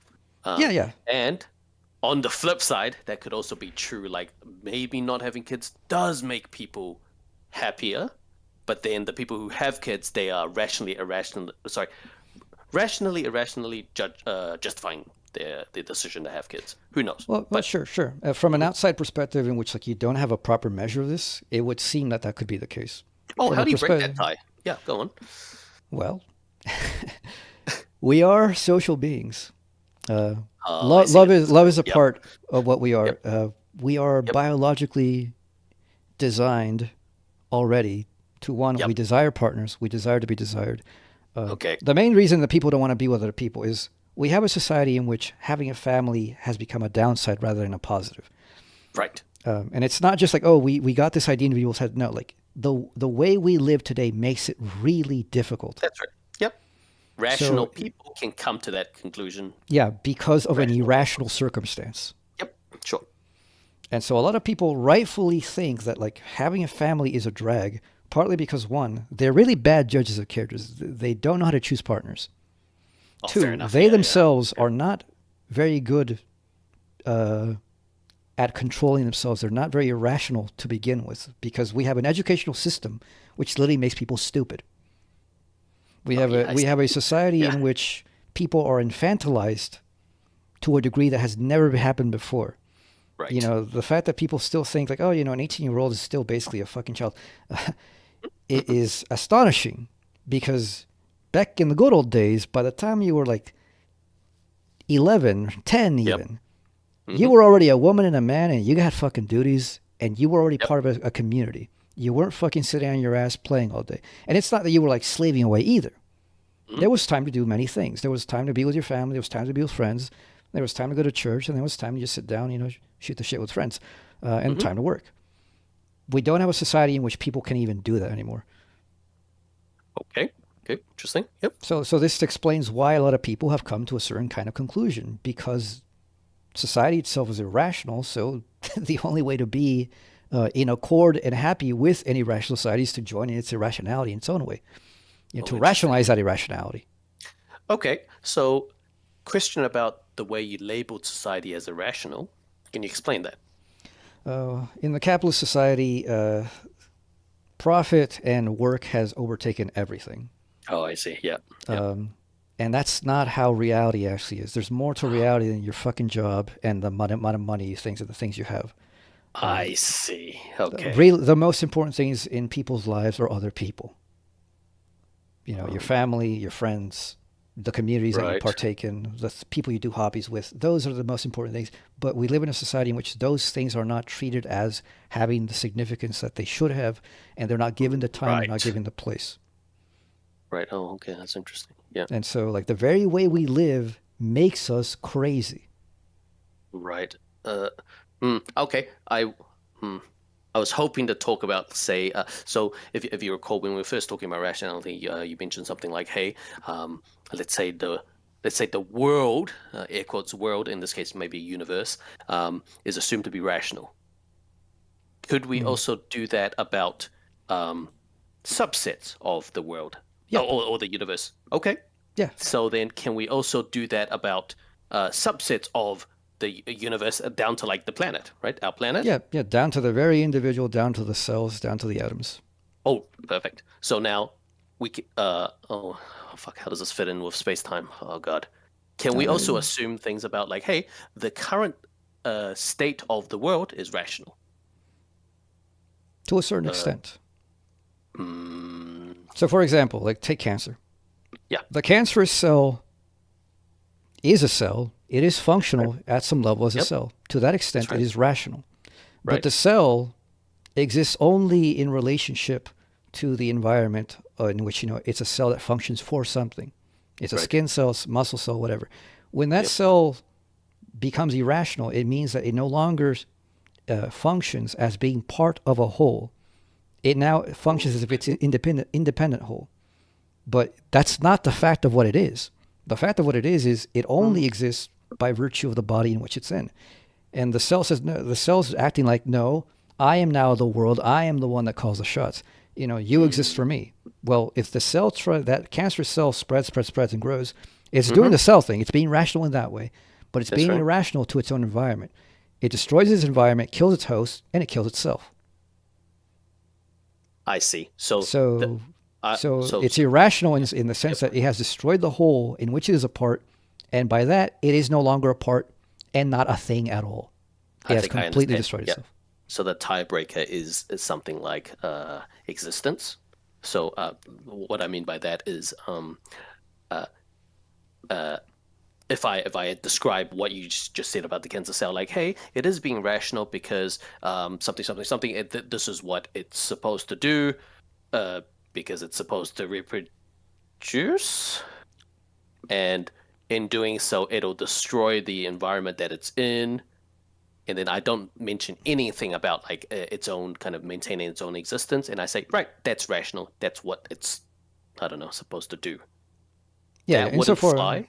Yeah, insofar as the cell is a cell and maintains itself, that is rational for the cell to do. But this cell is a cell that is not just a self-maintenance. It's not an independent being. It's not an amoeba out there that can independently exist. It only exists in virtue of the body. Now the cell's being irrational when it destroys its own environment and therefore destroys itself. Does something change when we start describing the air quotes virus as a virus, which then frees it from cell obligations of survival?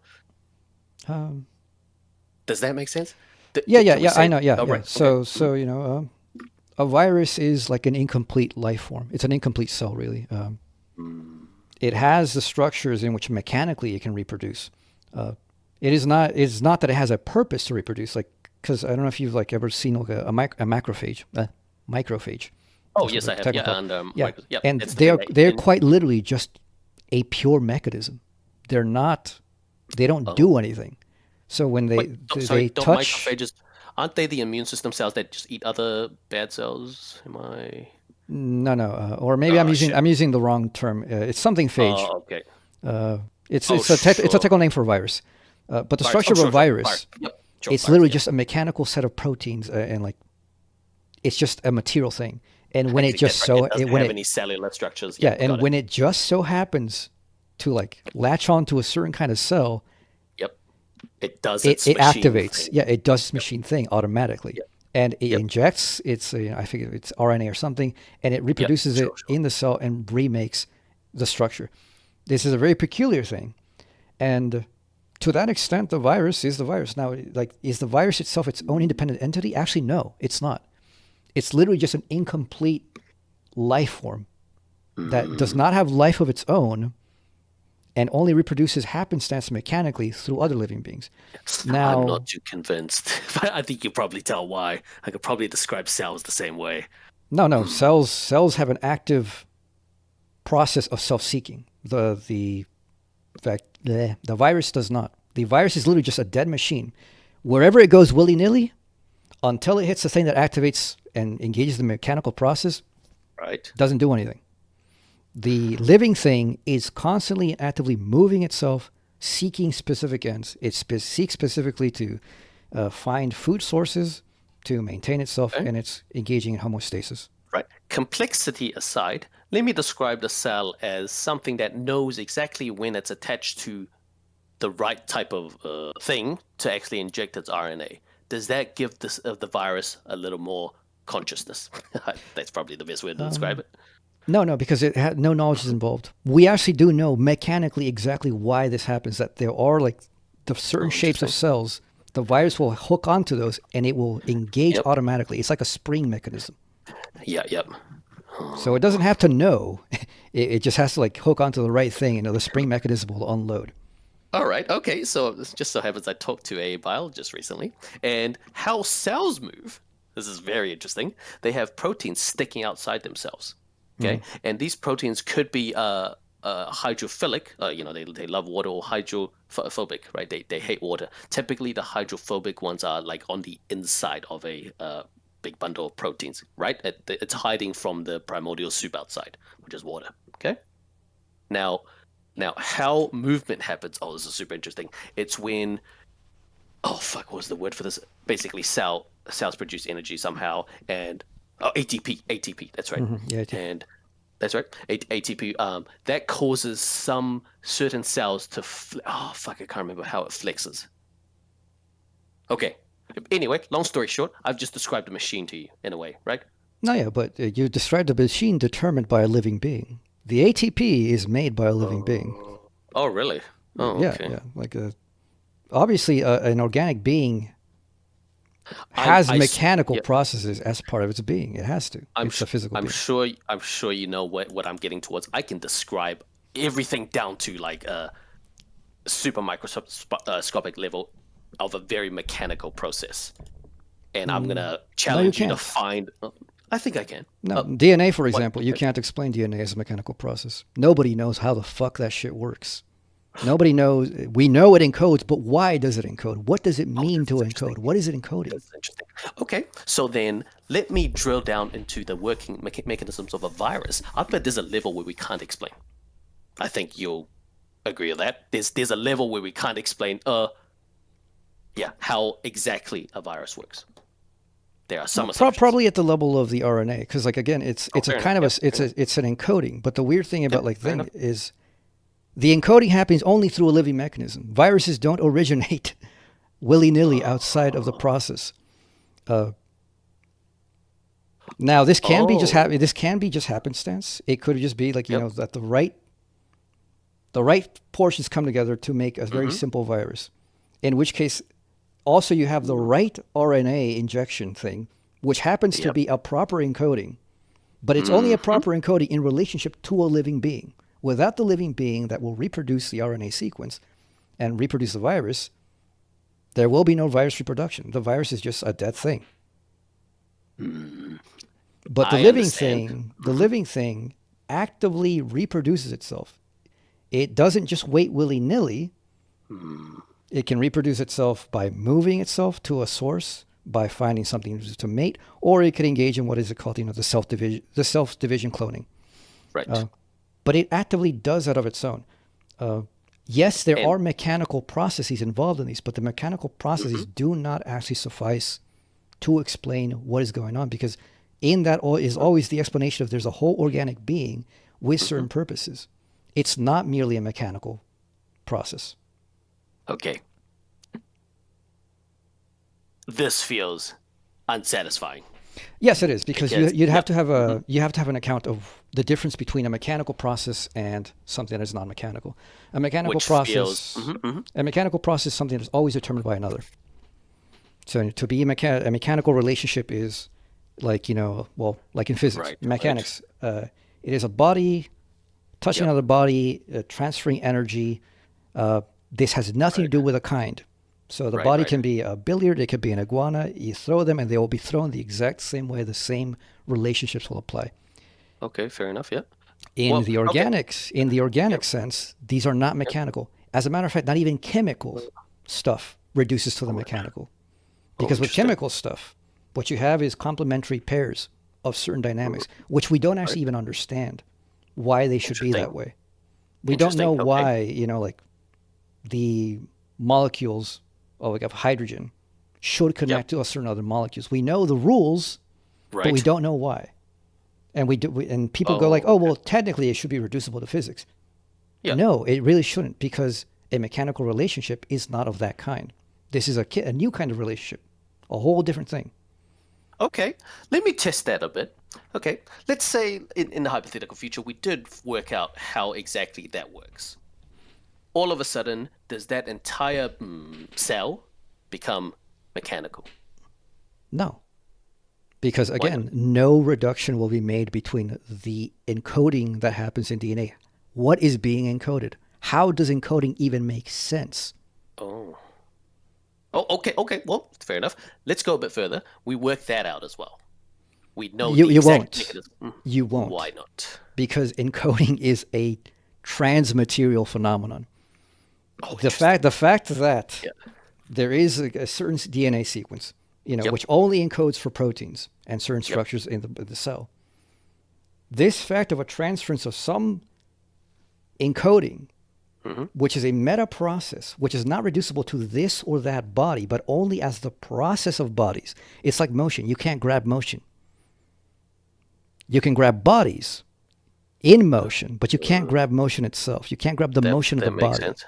Okay, that makes Likewise, sense. the encoding itself is not something you will find as a body within the body. It's only a process which is dynamic. And whenever that process, whatever it may be, we don't even know. Okay. I'm going to challenge the dynamic nature of the process, right? And you would have to say that, hey, there's a process of encoding that cannot ever be solved, as in we never achieve determinism. Okay? No. You would have to say that, right? Oh, okay. No, this is perfectly determinate. It's just not other determinate. It's self-determinate. Oh. Could you explain that one? So, the issue with determinism is that something else is always causing the thing to be. Well, in the case of the cell, the thing that causes itself to be is the cell itself. The whole organic body posits its own parts, creates its own organelles. The organelles are there for the purpose of regenerating themselves and the body as a whole. And you literally have a circle of the one that becomes many, the many who, in being many and fulfilling their own functions, their own being, regenerate the one. Okay. This is a self-determining process. It's not completely, absolutely self-determining, but it is a self-determining process which is not other-determined. Right, that's fine. That's fine. I don't think determinism... I think we're talking about determinism in general right now, are we? Okay. I don't think determinism in general depends on... well, actually, whatever you said, which is self bodies determining... or other bodies determining... Well, no, that's the issue. That is the actual issue. Like the only problem with people have determinism, why they don't like it, is it means that there is no thing which makes itself, which means that there can be no freedom. However, with an organic being, you have a thing which, to some extent, does make itself. Only the cell, being the cell that it is, the kind, makes its own self. The dog makes dogs. The amoeba makes amoebas. Right. The hydrogen does not make the amoeba. The lower physics, the gravity, does not make the amoeba. Only because you can have all the bodies that make up that body right there. You can put them all in a vat and you can put them in a blender. It will do nothing because you need to have that process which relates itself to unify itself and make itself the kind of thing that it is. Yeah. Okay, this is interesting. So let me see if I understood you. Right. So. Let's say the first ever eukaryotic cell, okay, that came about. We can let's just assume lightning struck some primordial pools and some molecules arranged itself into some fancy way. All right, just by accident, pure random chance. Oh, I guess we can't say chance in a determinism. Fuck it. Hold on, let me think about that. Right, we know. We know where the lightning came from, blah, blah, blah, and we know the interaction that caused the lightning to strike that pool to actually get molecules to arrange into a particular eukaryotic cell. Is that fair? Okay. Oh, God, I forgot where I was going. Fuck. I see. This is a... Actually, by the way, I'm curious, do you believe in determinism? No. Oh, fair enough. Okay, fair enough. That's... Doesn't mean I believe in chance either. I don't believe in chance. Oh, fair enough. Yep. Oh, jeez. How do I resolve this? This is that might be the fundamental disagreement. But I can understand. Okay. No, because He like I said mean, don't. so like what you're describing here is a difference. So there are there's a difference people aren't aware of. There are enabling conditions and determining conditions. Interesting. The issue of determinism is determining conditions. What it means like there is something else that conditions another thing to be what it is. So a cause, like a cause and an effect. You know, without the cause, you don't have the effect, and the cause makes the effect be what it is. Yes. An enabling condition is not of that kind. An enabling condition is like the relationship of the alphabet to words or writing specifically. Right. We have so we have the English alphabet, 26 letters. Those 26 letters enable you to write whatever the hell you want. They do not determine what you will write. You may write stupid shit. You may write Shakespeare. Yep, I understand.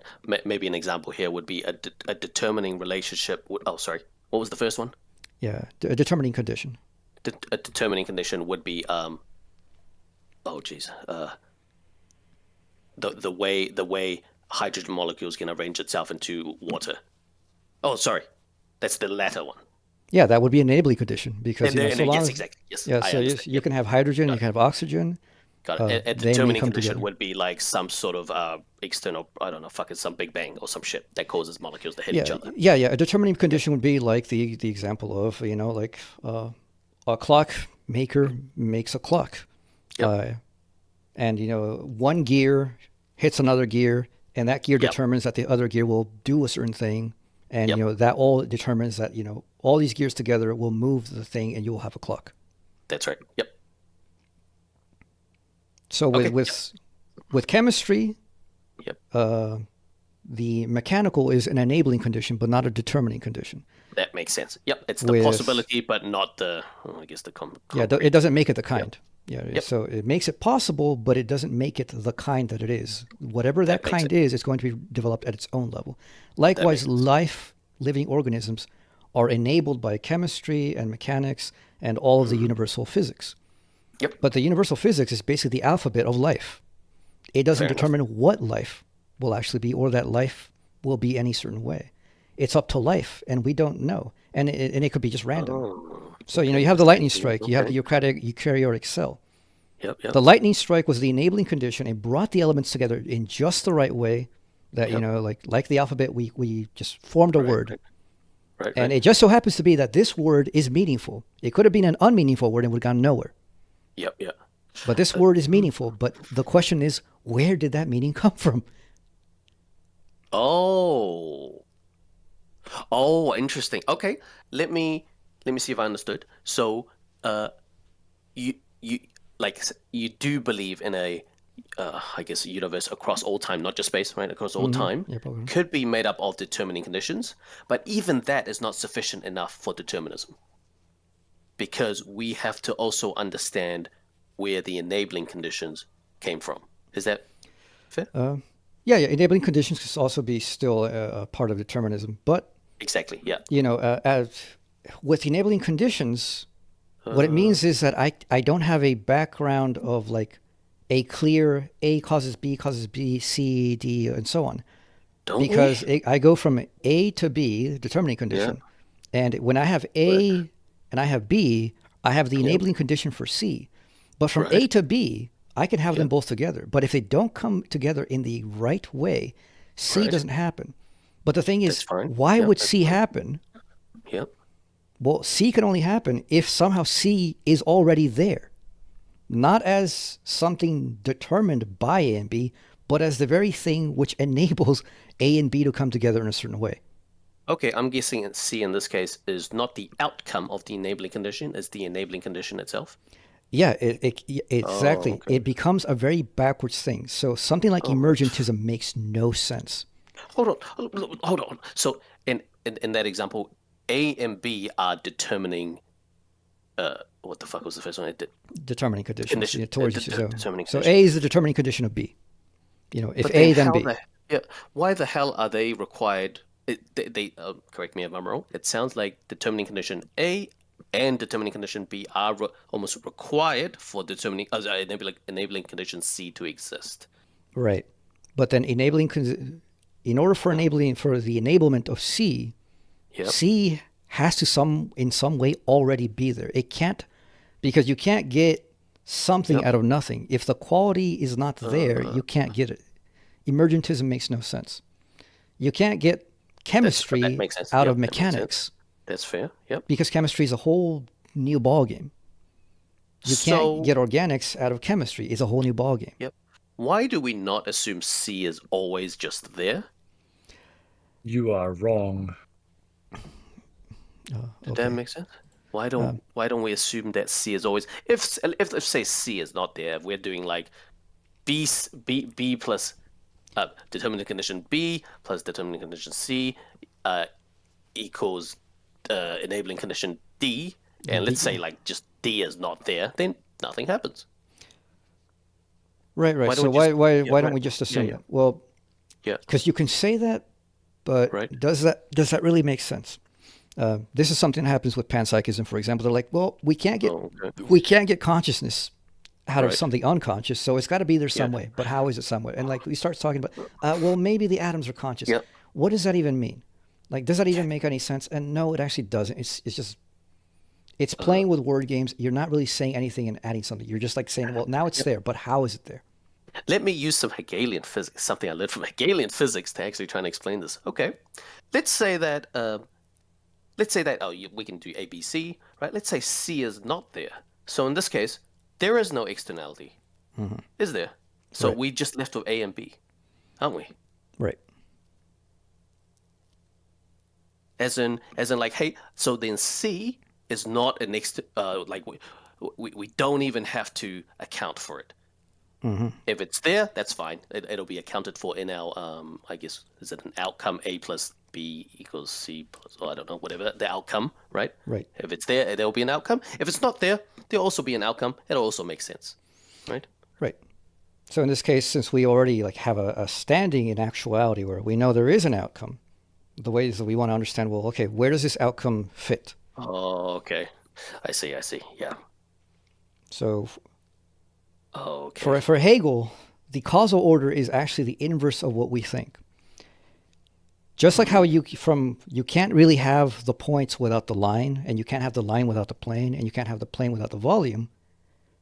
Right. The causal order is that the volume is actually the enabling condition of the plane, which is the enabling condition of the line, which is the enabling condition of the point. Okay, that part is not. Could you explain that part again? Right. Remember, because if you have the points, if you don't have a separation of one dimensionality, the point isn't even a point. There is no space. Right. Yep. Makes sense. Yep. And if you want to have a line, if there is no separation of a line from a line, a plane, then you don't even have a line. I see. Yeah. Okay. Yeah. So for Hegel is whenever something higher arises or something constructed arises, it's a new kind. The only explanation is that new kind is actually the condition for the things which enable it to be in the first place. I see. Okay, I understand. So, okay, I understand. So the explanation so C must exist. Yeah, so C must exist. Yep. And it is. Yep. Yeah, exactly. C must exist, and C is actually the causal condition which makes A and B themselves exist, which then come together by their own nature in a certain way, such that C is actualized. Okay, well, that part you lost me. So I understand why C must exist, because it's assumed that we have outcome D already. Okay, so therefore C must, as enabling condition, C must exist. Why do A and B depend on C? Again, so with the points. So point A and point B. I need C. C is a line. Without the line, I cannot have A and B. So actually, through the line is the only way that I can have A and B in the first place. And then A and B come together, and what do you know? Their relationship is a line. The line is actualized. Yeah. Oh, yeah, no, that makes, perfect sense, because C is not just any two letters smashing together. It's precisely A and B. Oh, the determining conditions in this case. Yep. Got it. Okay, well, that's wild. Yeah, it is wild, and it's... Okay. But the thing is, that's the only thing that makes sense. You can only get dimensions from going down from the higher, not up from the lower. You can't construct something from nothing. You have to divide whatever there is into the parts that then construct within that dimensionality. Oh, that's interesting. Okay. You can't... Oh, is it because if you start from a lower dimension, like a dot, Yeah, actually a dot. You can actually construct high dimensions in infinite possible ways. Well, no. If Is you that- if you start from the oh, dot and you assume everything begins from the dot, and you think Right. like, if all you have is dots because that's the only thing that you're saying is there, Oh, okay. where are you going to get anything else? A dot with a dot with a dot with a dot doesn't create a line because they're all zero dimensional. They have no space. Oh, I see. I understand. Yeah, I see. How many dots does it take to create a line? I was like, I don't know, fucking infinite. Yeah, right. Okay. Yeah, it's not even infinite. No amount of dots will ever give you a line because dots don't have space. Right, of course. Yeah. It's like no matter how closely you draw the dots. Yep. Point. Point. Point. Yep. Points. Yep. Holy shit, it's 1:30. Hey, AW, I really appreciate the chat, man. You mind if I add you on Discord? Yeah, you're welcome to go on my server, and I have many more things. Awesome. Yeah, add me as a friend, How and was your I'll server? send you an invite to my server. Yeah, perfect. I really enjoyed this conversation, man. You made me think. You gave me a lot to think about. Yeah, I'm gonna go crash. All right, man. You have good Yeah. sleep. See you around. Thanks, buddy. Appreciate you, man. See ya.